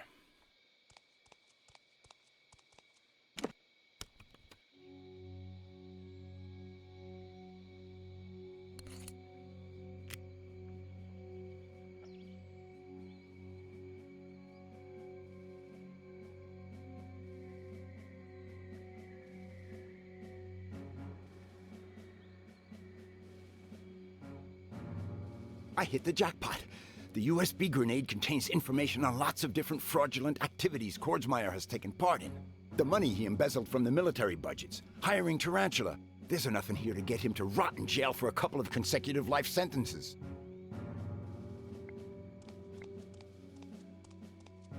Get Lieutenant Colonel Chapman on the horn. As you wish.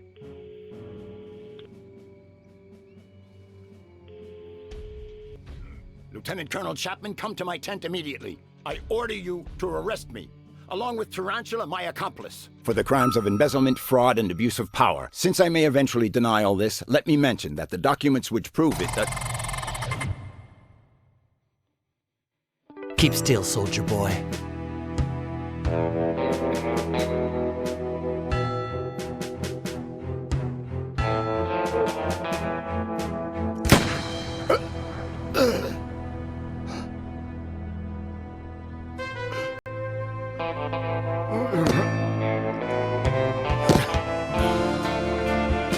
So long, soldier boy.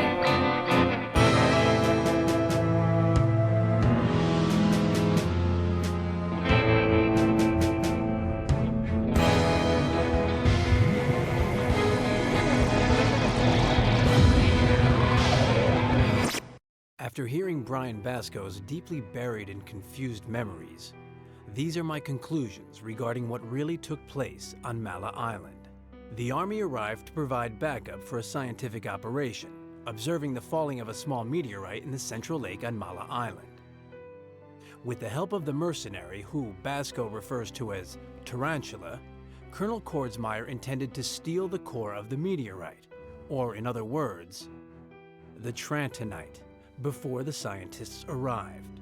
When Brian Basco showed up, asking for Gina, who had fallen into the lake from an airplane, the colonel decided to get rid of him without providing any further explanation. With the Army refusing to help, Basco stole some diving equipment and the military uniform he mentioned. And he rescued Gina, who was lying unconscious in an underwater cave inhabited by sea turtles, which he referred to as the Trantorian spacecraft and its alien crew. He was exhausted and nearly frozen to death. This explains his paranoid inventions related with Alaska. He made it to the surface with Gina and got some help from the military in the end. And while they were waiting inside of a tent, Kordsmeyer came in to make sure they didn't know anything about his plans. That is the moment Tarantula chose to betray the Colonel in order to steal the coveted meteorite core herself. She put a gun in Brian Basco's hand at a time when he didn't even have the strength to move. She held her hand over Brian Basco's, forcing him to press the trigger. And she shot Kordsmeyer. Going into shock clouded Basco's memory. And in the meantime, Tarantula escaped. Chapman detained Basco, committed suicide months later. I don't have a clue who this Tarantula really is, but I trust that if we find her, life will become a lot easier for Brian Basco.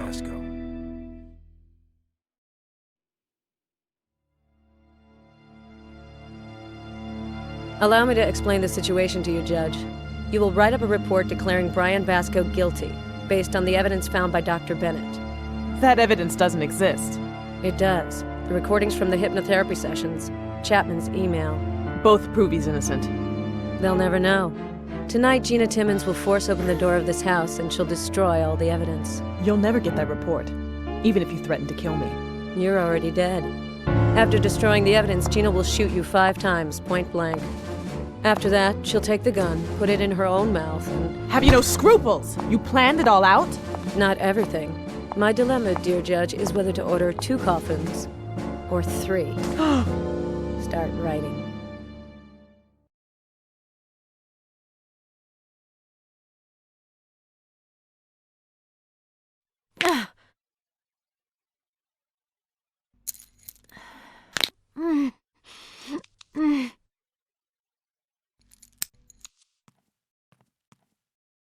Man, a few years ago, that day I fell down dancing and dislocated my thumb, I would have never imagined I would actually be thankful for new flexibility in my thumb.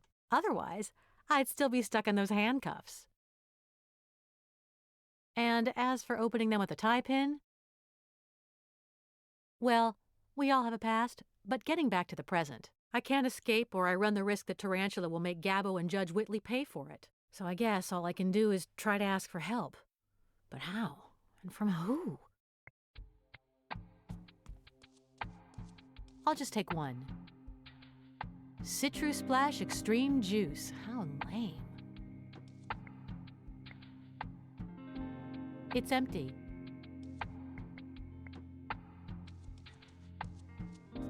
Smells nice. Clean, unironed clothes. Let's see if there's anything useful in there. Pretty scarf.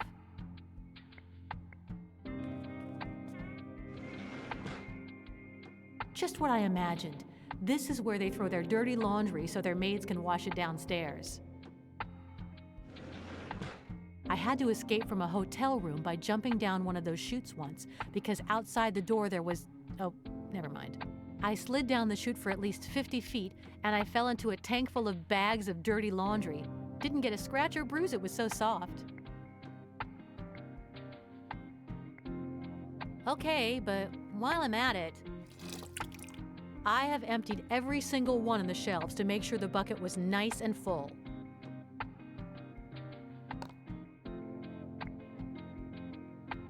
The glass would break and the noise would alert Tarantula. Nope.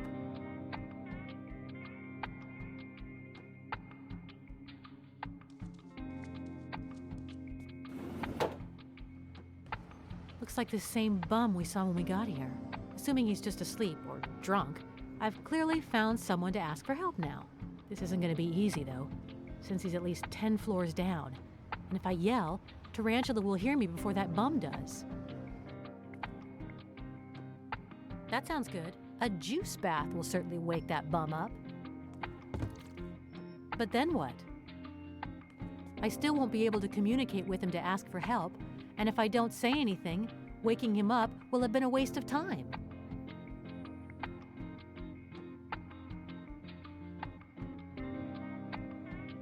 Why would I do that?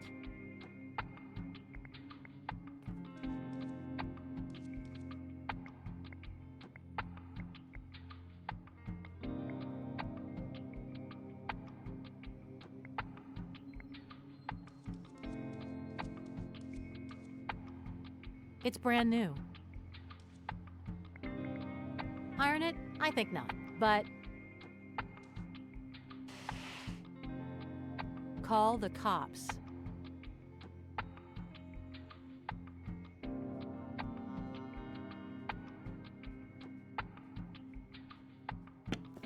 I think it's obvious what I'll be using it for. That sounds good. I'll let the scarf hang out of the window so he sees my message after the juice in the bucket spills on him and wakes him up. Oh, I don't believe it. I'm going to have to tie you up now.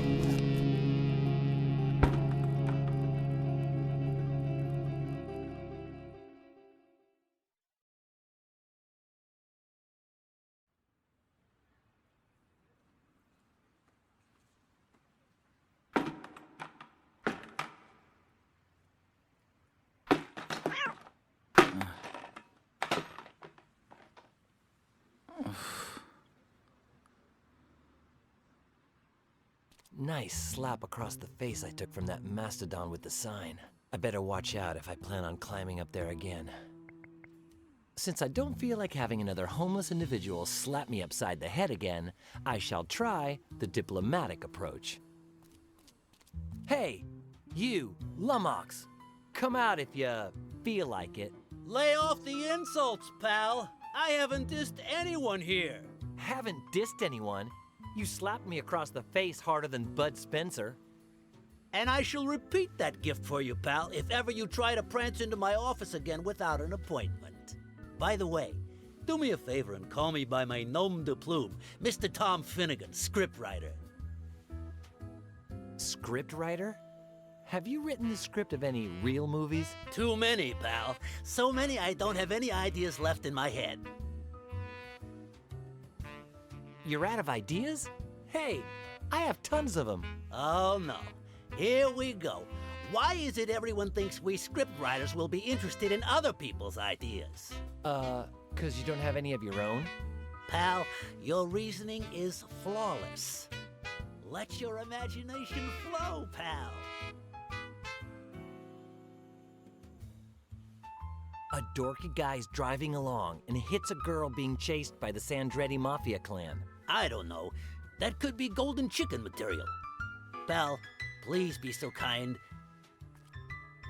Come into my office. A nerdy guy is driving along and hits a girl. A beautiful one, of course. I see it. I'm starting to imagine the scene. Step, step, step. Help! The Sandretti Mafia clan is chasing me! Step, step, step, step, step, step. Hey, damn, she's getting away! Ah! What a pretty girl. I'll take her to the hospital. We'd have to change the name of the Mafia clan. I don't want those Sandretti brothers coming over to mess up my office, my wardrobe, or my smooth skin. One thing's clear. We've got a blockbuster on our hands. I just need to know how it ends. Anyway, why were you paying me this visit, pal? Is that furniture from IKEA? Some of it might be, but I prefer the second-hand market. Recycling and pinching my nose are my best personal shopping consultants. What do you know about the building across the way there? Ha! It's filled with as many different variants of the stuck-up and upwardly mobile as you can think of. On the first floor are Daddy's girls and a television talk show host. And on the second are some immature athletes and a snooty broker. And so on until reaching the penthouse, where a psychiatrist lives who thinks he's Willem Dafoe. I think I know how to continue the plot of the nerdy guy. Let your imagination flow, pal. The girl and the geek escape from the Mafia and...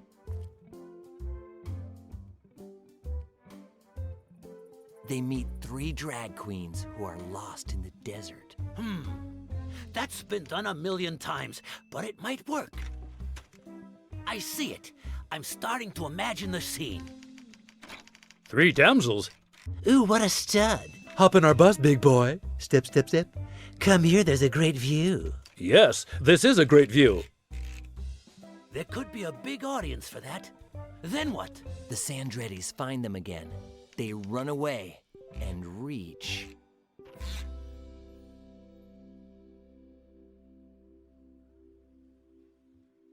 A village in the old Far West, inhabited by hippies, hackers, and A Mexican fortune teller. I see it. I'm starting to imagine the scene.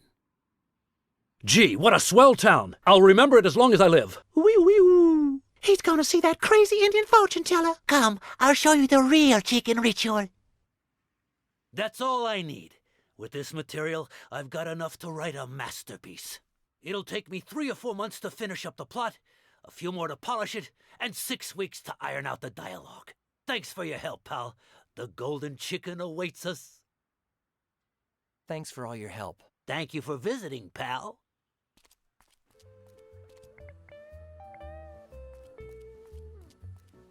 One is full of liquid, and the other's with some sort of olives that are extremely reminiscent of cockroaches. I'll open this one. Let the cucarachas rest in peace. Oh. Chloroform, or something worse. A half-second more and I'd be unconscious.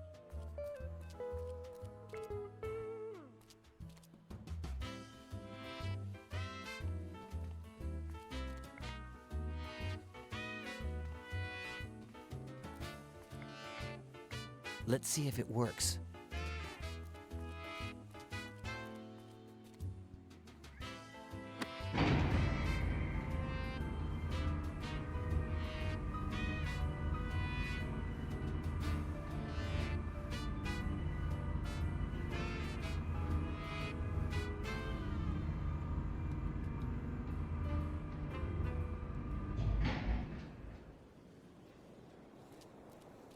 Holy pterodactyl! What a humongous bird!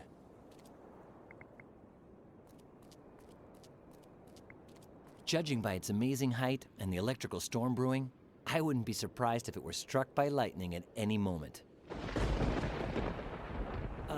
Judging by the height I'm at and the electrical storm brewing, I wouldn't be surprised if a dish of spaghetti fell from the sky at any moment. With meatballs!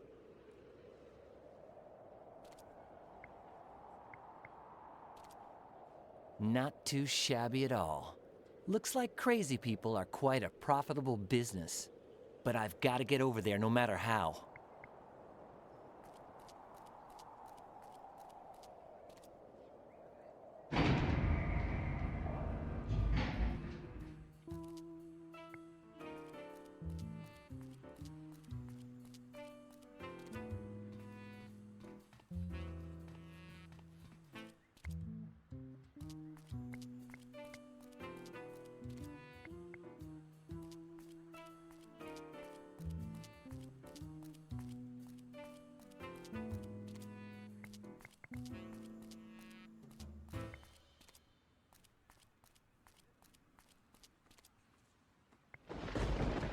I shouldn't, but it is a restaurant, and I am kinda hungry.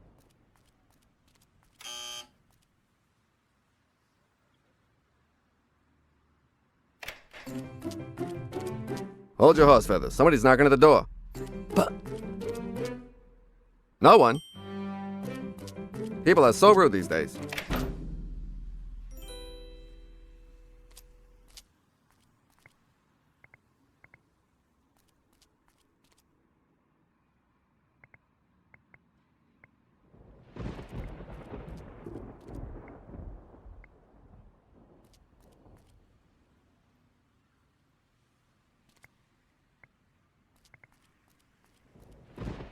Okay.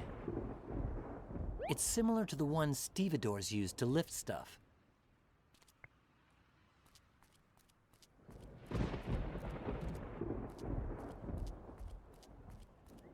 Nice building. All that's left is an empty shell. Rubble! Could perfection be any more beautiful than in a striking piece of rubble? Perhaps in a white twisty tie or... well, Gina. I've decided to take this one because the placement of the 2 bits of metal creates such a sublime equilibrium that the majesty of the chunk at the base is emphasized to utter perfection. Though in all truthfulness, the rest of it fully merits its description using the poetic term rubble as well. That's kind of an awkward place to put a hammer. I can hardly see it. It's not the latest model, but I'm sure it could be used for something. Do I have so little faith in my own strength that I don't think I can pry it off with my bare hands?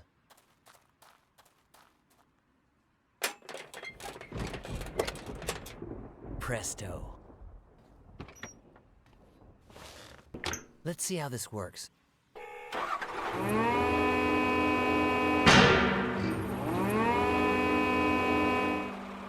Yes! I don't know if I'll be able to use it for anything, but at least I figured out why the sheet of iron was there. It was covering a ditch.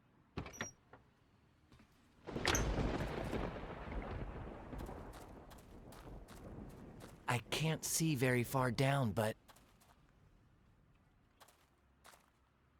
Look! A briefcase!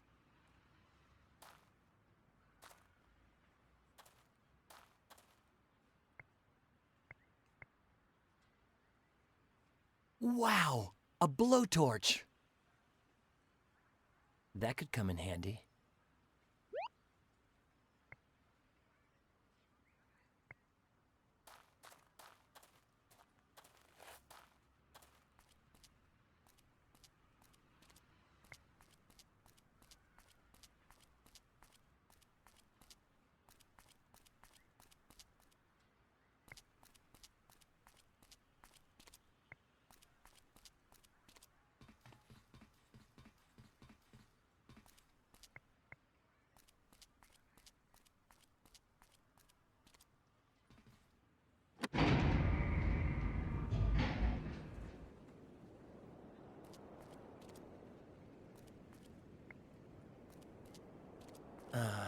Let's think about this for a second.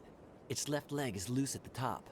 If I unweld it at the bottom, and I get it to fall towards Bennett's building, I'll have a slide. Okay, let's do this.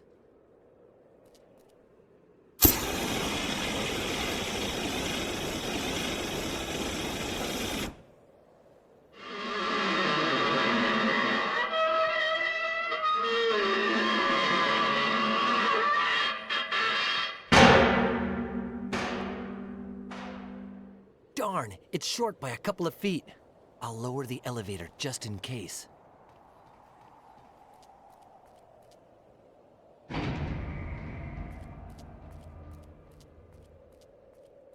I'll run to get enough momentum to go those last few feet. Good plan. It'll be the riskiest thing I've ever done, but something tells me I'm not gonna bite the dust tonight. I'm ready. As ready as I'll ever be. Whoa! No, no, no, no, no, no, no! Gina! Don't worry, I got a blowtorch. I'll burn the ropes and... What's wrong? This is for burning me. Ow! But... This one's for all you put me through. And this one? Come here. How's the report coming along, Judge? I need more time, if you want them to believe it. Think about your daughter. Write faster. Wasabi, the girl.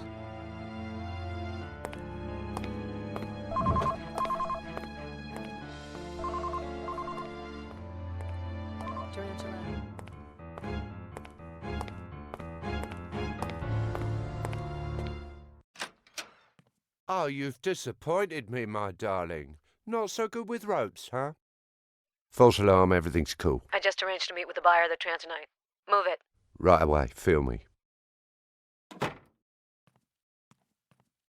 Gotta find out what's going on.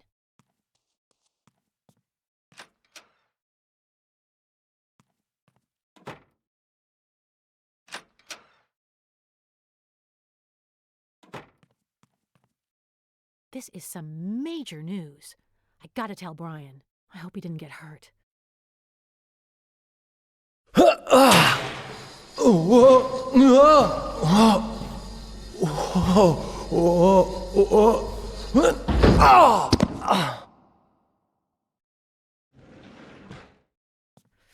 He's probably fine, but How can I really know for sure?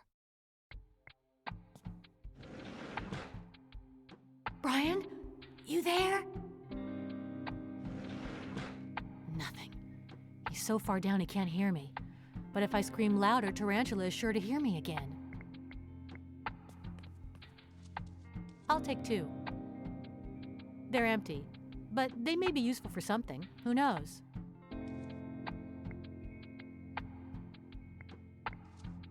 No, the scarf ended up coming in handy because it was so wide that I had plenty of space to write on. But this stuff?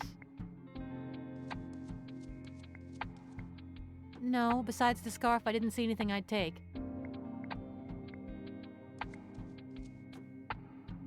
You gotta admit, it's much more reliable than handcuffs. Yeah, I guess it should pierce through the plastic without a hitch. Ready.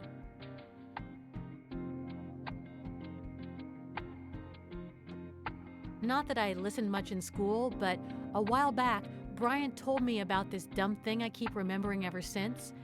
It was some sort of contraption you made by connecting 2 yogurt containers with a wire. Something like this, though I haven't attached one of the juice containers yet because I don't know how long I need the string to be.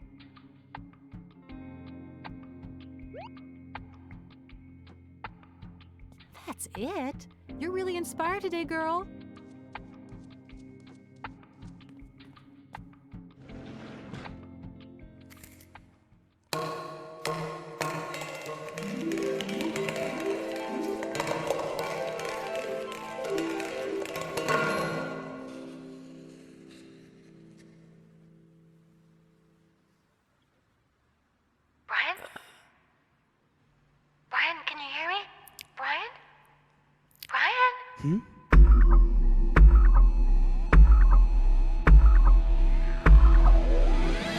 I finally got my memory back. Thanks to you, Gina. Good, because I have something to tell you. Listen up. This is important. I followed Wasabi because Tarantula was telling him something about the Trantonite. And The sale will take place here tonight. The Italians are sending their man. Name is Furio, with the 10 million bucks at 3 in the morning. So that's what this is all about? All the deaths? Just for money? For a lot of money. And let's not forget the pleasure of killing. Pay attention, Wasabi. We gotta be ready for another visit. What visit's that? Baska's coming here tonight. The dead bloke? He's alive. He's Whoa. incredibly tenacious. Half-vet still at stand guard. A mafia hotshot named Furio. Thanks, Gina. You just gave me a brilliant idea. Thanks, Gina. You may not understand how, but you just gave me an amazing plan.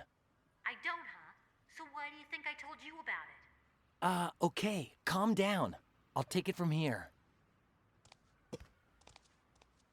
Tarantula is waiting for an Italian mafia kingpin to bring $10 million at 3 in the morning. If I hand over that same amount before the mafia kingpin gets here, while I'm dressed up as a mafia kingpin, I could set some sort of trap. But it can't be me who goes in. They're obviously expecting me. So here's the plan. 1. Find a volunteer to pretend he's the mafia kingpin. 2. Disguise him well enough so they fall for it. 3. Get $10 million. 4. Give my volunteer some sort of trap to take out Tarantula when he enters the penthouse. And all of that before 3 in the morning? Thank you very much. Doesn't seem too difficult.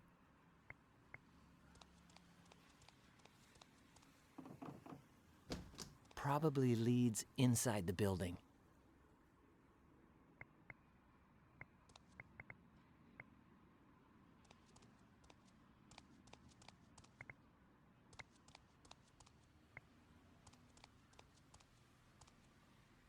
They're full of white plastic bags like the ones in the tanks, but these ones are empty.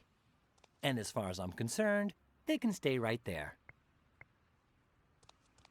The only thing in here are stacks of leaflets. Not much of a loot. The Pink Iguana? Where have I heard of that place before?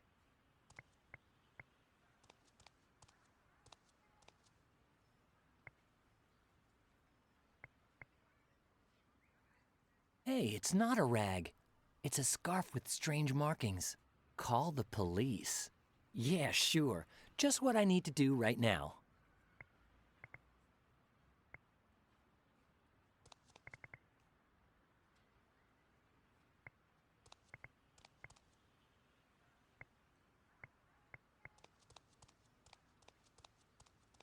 Nothing of interest in the card on the left.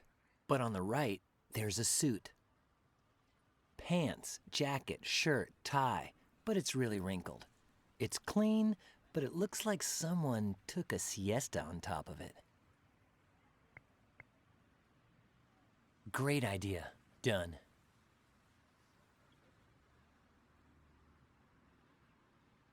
I think it'll work great as part of the Mafia Kingpin costume. What kind of shady deal could go down without including a silver briefcase?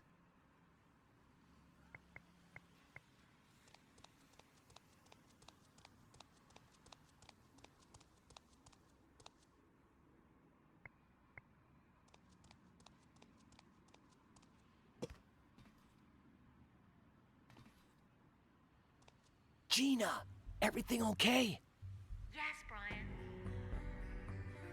I saw an iron up there before, didn't I? Yep. Perfect. I'm going to tie a suit, shirt, and tie to the wire. You just pull it up, then lower it back down to me, all nice and ironed. Can you do that, honey? Hello? Gina?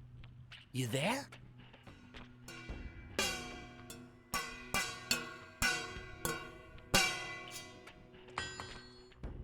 Hey! No reason to be so rude.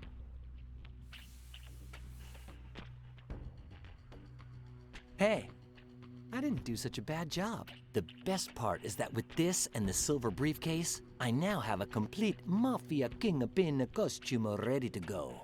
One less thing to do.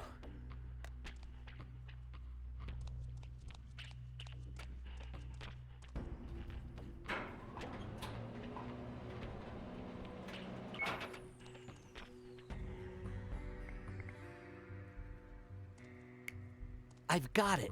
The scarf is so thin that I can slip it under the door, and if I tie one end to the bar that opens the door, I can just tug on the other end from the outside and presto, it's open sesame time. Perfect. I'm sure that'll work.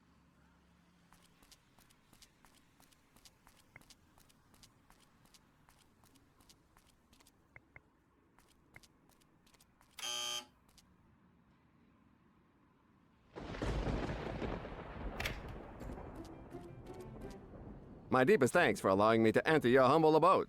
Encyclopedias, life insurance. Do you believe in life everlasting? Is your furniture from IKEA?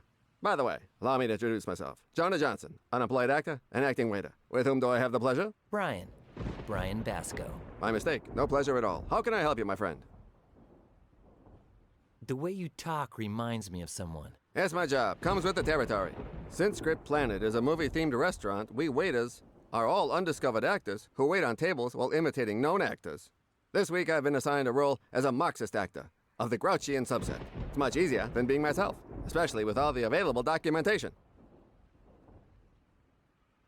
Are you alone? Are you coming on to me, sir? A little respect. I'm a youth.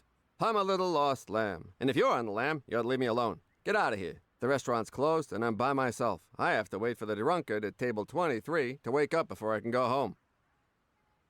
Who's the drunk guy at table 23? One of our illustrious customers, a bigwig from the movie industry. He's gonna give me a nice role. That's why I've been buttering him up. Are you sure you're a good actor? Prove it. I don't like that idea. There are probably better ways to waste my time. Come on, just try. I don't think that will come in handy. Hey, that might just work. Hey, you're imitating me. Great idea. Great work. Presto. I'll try again. Hey, no need to continue. I'm convinced. You can stop imitating me now. No reason to do that for the time being. Okay, stop pretending to be me. I wonder how that could be useful to me. Because I just learned how to slam a good punch and my hands are feeling a bit itchy. Sir, you've convinced me. Nothing like a sock and a kisser to promote dialogue. You look pretty healthy considering the life you live. A veritable disaster. I'm in such good shape that I spend entire days at the hospital. The doctors think it may be some strange disease. I'm gonna go keep begging and stuff. Change your rug. It doesn't match the furniture.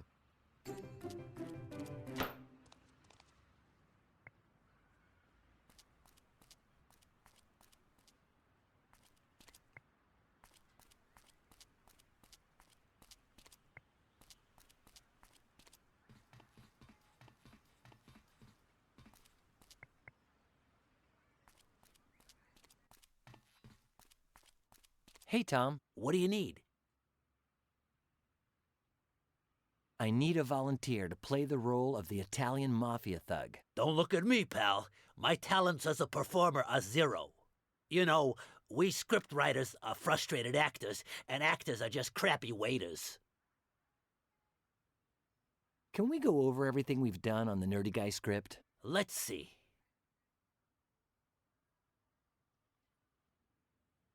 Are you sure the part about the nerdy guy running into the girl works? Let me think. I see it. I'm starting to imagine the scene. Step, step, step. Yep, it works. Are you sure the part about the drag queens lost in the desert really works? Let me think. I see it. I'm starting to imagine the scene. 3 Dems? Yep, it works. Are you sure the part about the town in the far west really works? Let me think. I see it. I'm starting to imagine the scene. Gee, what a swell... Yep, it works. I'd rather not bug you anymore with the script about the nerdy guy. Don't the homeowners in the building complain that you're here? Why would they complain? The building's owned by Golden Chicken Incorporated.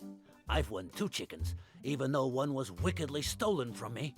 I haven't paid my respects to the management because the doorman has it in for me. But I'm certain they feel proud to be accompanied by such an illustrious fellow tenant. What's in those jars out there? I won't go into details, but during troubled times, few products display their expiration dates openly. Thanks for all your help. Thank you for visiting, pal.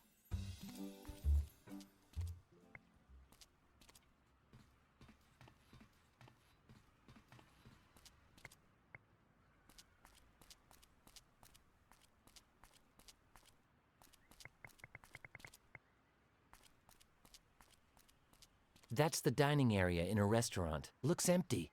Oh wait, there's a guy asleep at one of the tables, I think. No, I see a bit of light and would rather avoid the risk.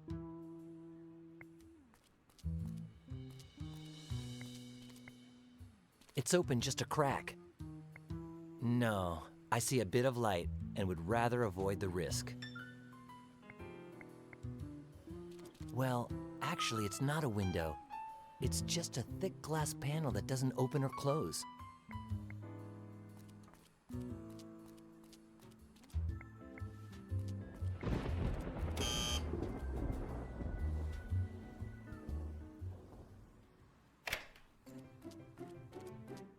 Would you mind if I don't smoke?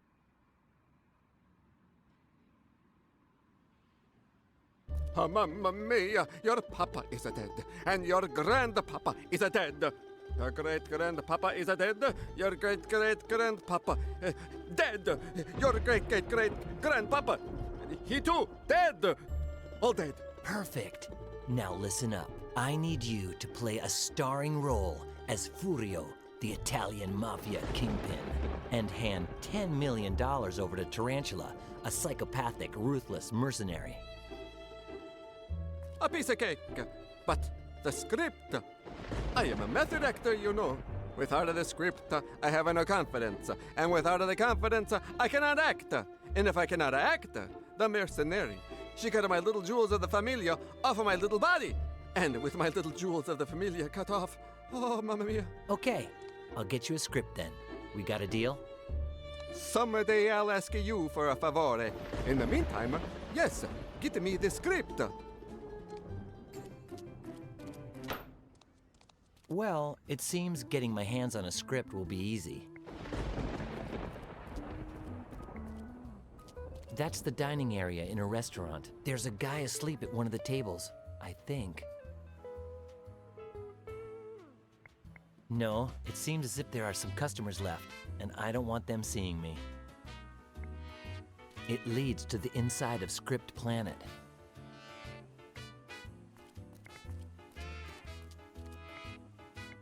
No, don't want to wake up the guy getting his Z's.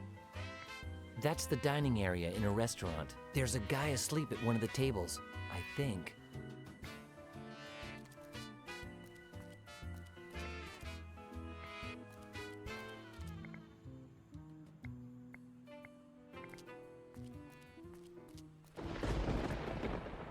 It's the staff entrance to Script Planet, a restaurant decorated with a movie scriptwriter theme. Takes all kinds, huh?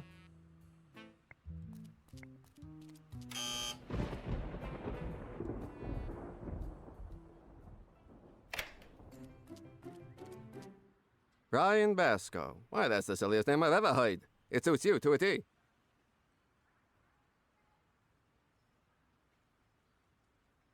Who's the drunk guy at table 23? One of our illustrious customers, a bigwig from the movie industry. He's gonna give me a nice role. That's why I've been buttering him up. Why are you walking around in that getup? Since Script Planet is a movie-themed restaurant, we waiters are all undiscovered actors who wait on tables while imitating known actors. This week I've been assigned a role as a Marxist actor of the Grouchian subset. I'm gonna go keep begging and stuff. Then any and all welcomes are out of order.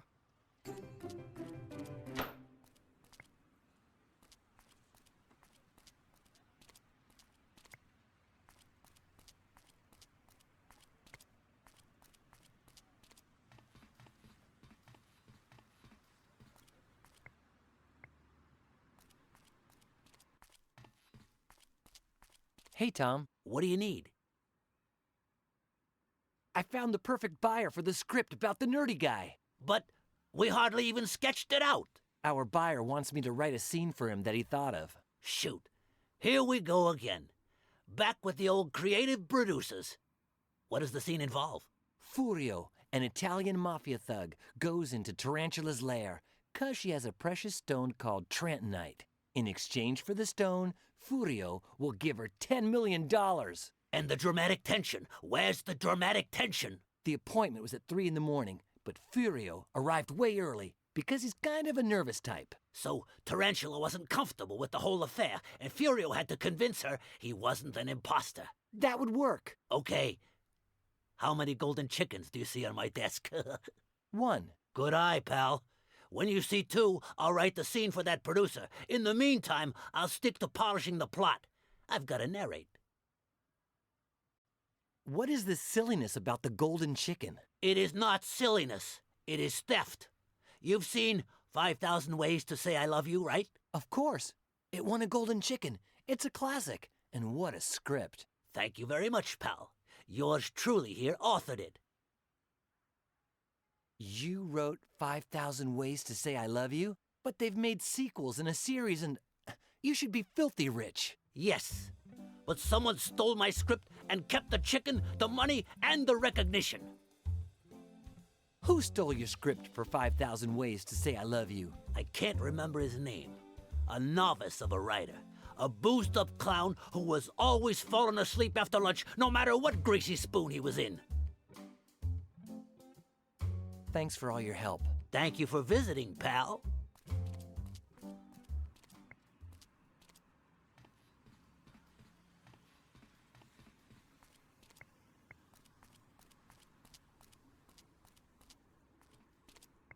If the last thing I was told is true, it might be worth the risk.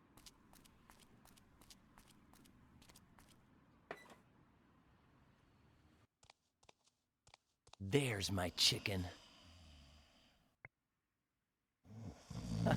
It's shaped almost the same, and even though it weighs slightly more, it should do the trick.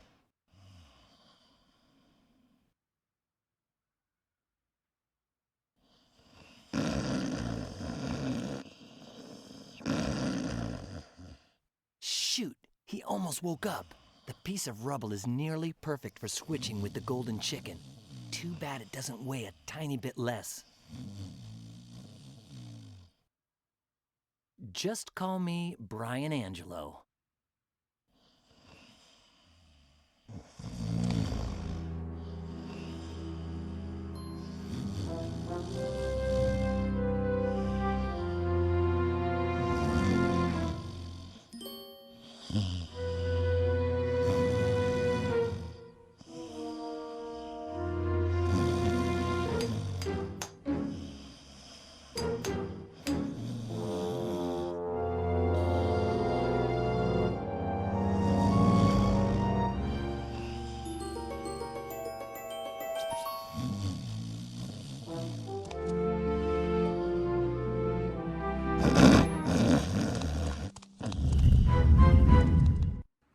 This should be called 5,000 Ways to Drive Brian Crazy.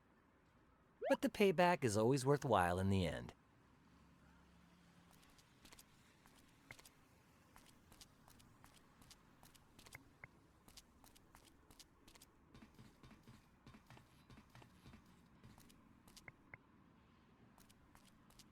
What do you need?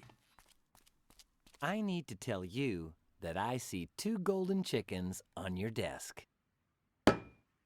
Yeah, I see 'em. I'm looking at 'em. All right, have a seat while I write the Furio and Tarantula scene for our buyer.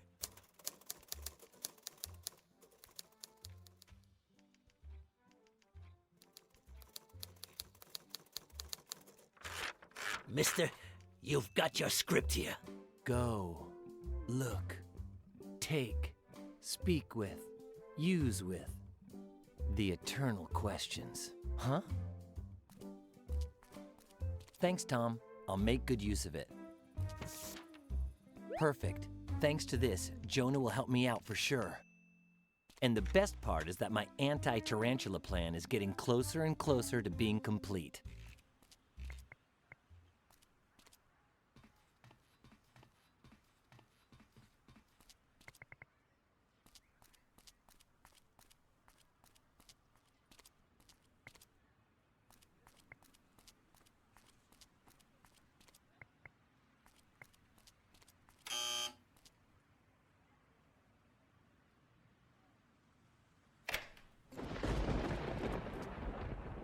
Never.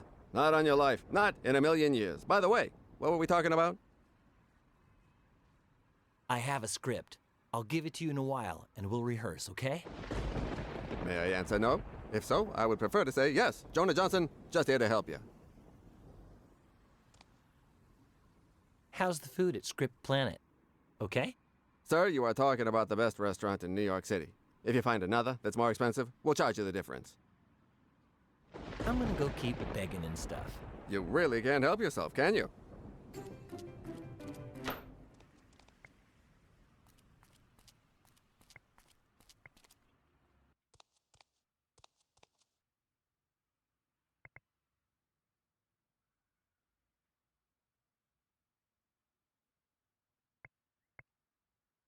If you insist. Beggars can't be choosy. Hey, that might just work. If I place one bill on top of each stack of leaflets in exactly the right way, it could pass for $10 million. Well, that's one less thing on my anti-tarantula plan to-do list. That's it.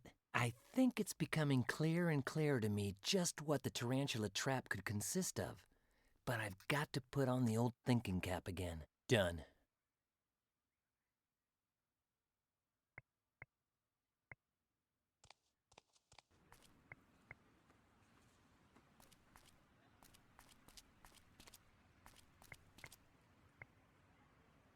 Great idea.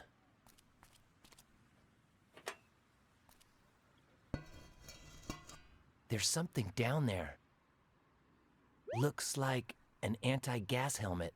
Headgear with more or less the same purpose as a gas mask, but in the form of a helmet.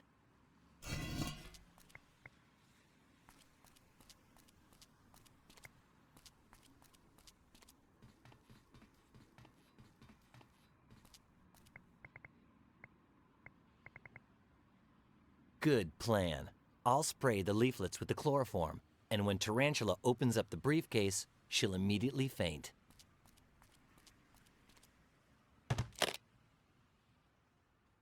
Boys and girls, do not try this at home, especially on $10 million.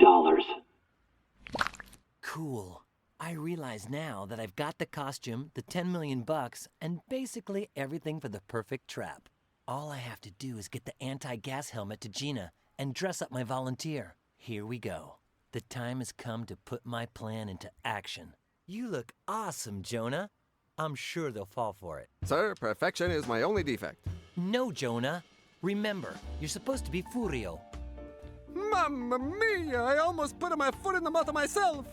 Well, don't worry about it. Come on, Jonah. You can do this. No performance is beyond your acting skill. I cannot do it. It is impossible. Impossible. I cannot. Why cannot you? I am scared, like a little chicken. Scared? The stage of fright. The most monstrous, hugest man I ever seen in front of the building door. Mekidiko, man. It is a bull. It is a gargantuan bull of a Spanish matador. I don't move up from here until the bull goes arrivederci. Capisce? All right, yeah. Capito. Guess I have no other choice. Let's go check out the bull of the Spanish matador. Jonah's right. That ox is huge. But it doesn't matter. I have to get him to shoot, or my plan goes awry. I don't think that's a good... Wait. I can provoke him into chasing me and get him away from the main entrance that way, but where do I run to?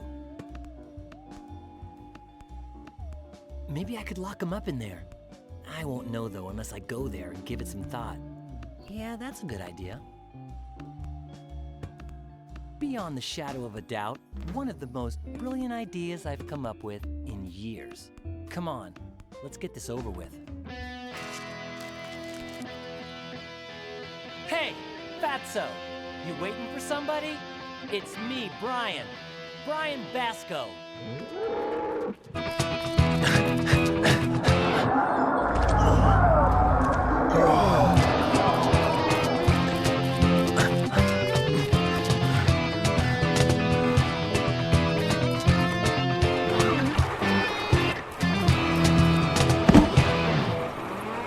The bull is beaten. Now I'll find Jonah. You are sure? No more bull of the Spanish matador? Of course not, Jonah. Bene, it is arrived. The moment of my starring role. I come to you. Great seventh art. Furio is here. I know exactly what you're thinking. That I'm gonna send the hack actor into the fire while I just kick back and relax, right? Well, you've got it wrong. Signorina Tarantula, where is the miraculous stone? You're early. Oh, mamma mia. My mother, she made the fettuccine all'arrabbiata that is like for licking the fingers, and she said, Furio, my sweet boy, don't come home late from killing the people of the pasta. It becomes like the sole of a wet shoe. What a lousy screenwriter has written this crappy dialogue. You're right, I'm early, and so what? The cash. Signorina Tarantula, it is a pleasure to do the business with you. Right to the point.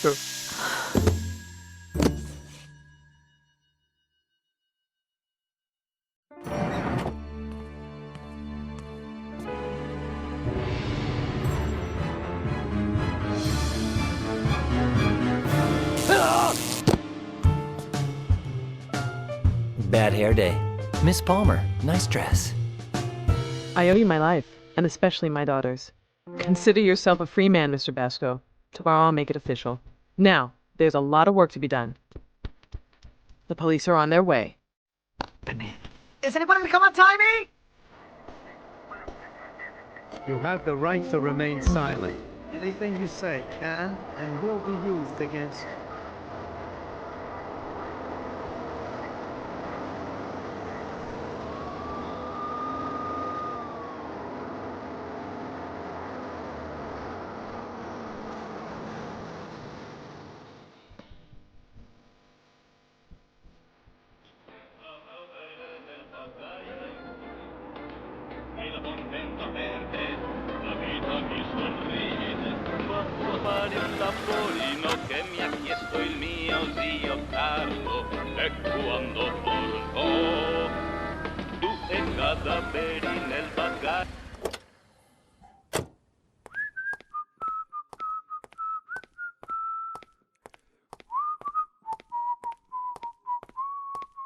Signorina Tarantula, it is always a pleasure to do the business with you. Always to the point. I'll give the Trentonite to the Sandretti brothers pronto. Enjoy the $10 million.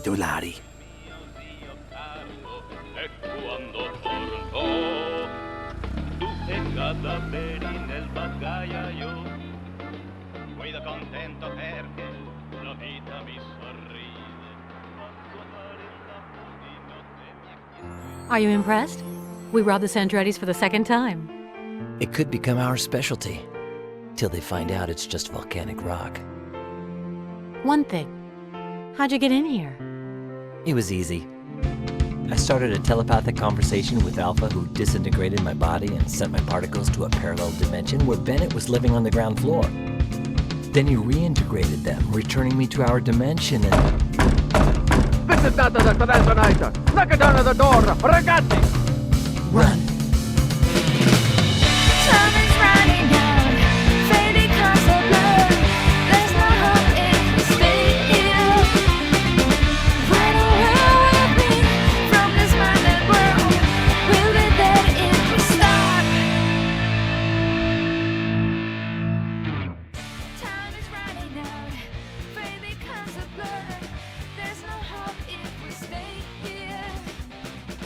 Run away with me from this minded world. We'll be there if we stop now. Speak out loud. Make up your mind. You can hide from the past. Say what you wanna, pull yourself together. Leave all your goals behind. Let me hear your voice. I won't let you down. I just fell in emotion.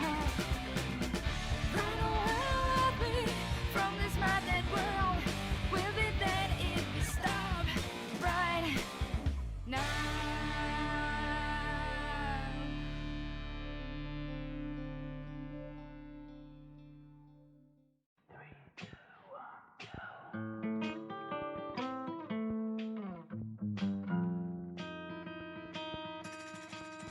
When I saw how much you hurt me, I bought the devil his soul.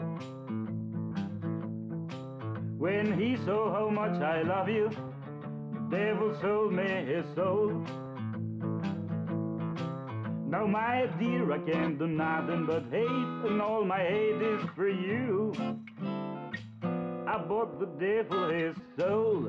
Good old Satan sold me his soul.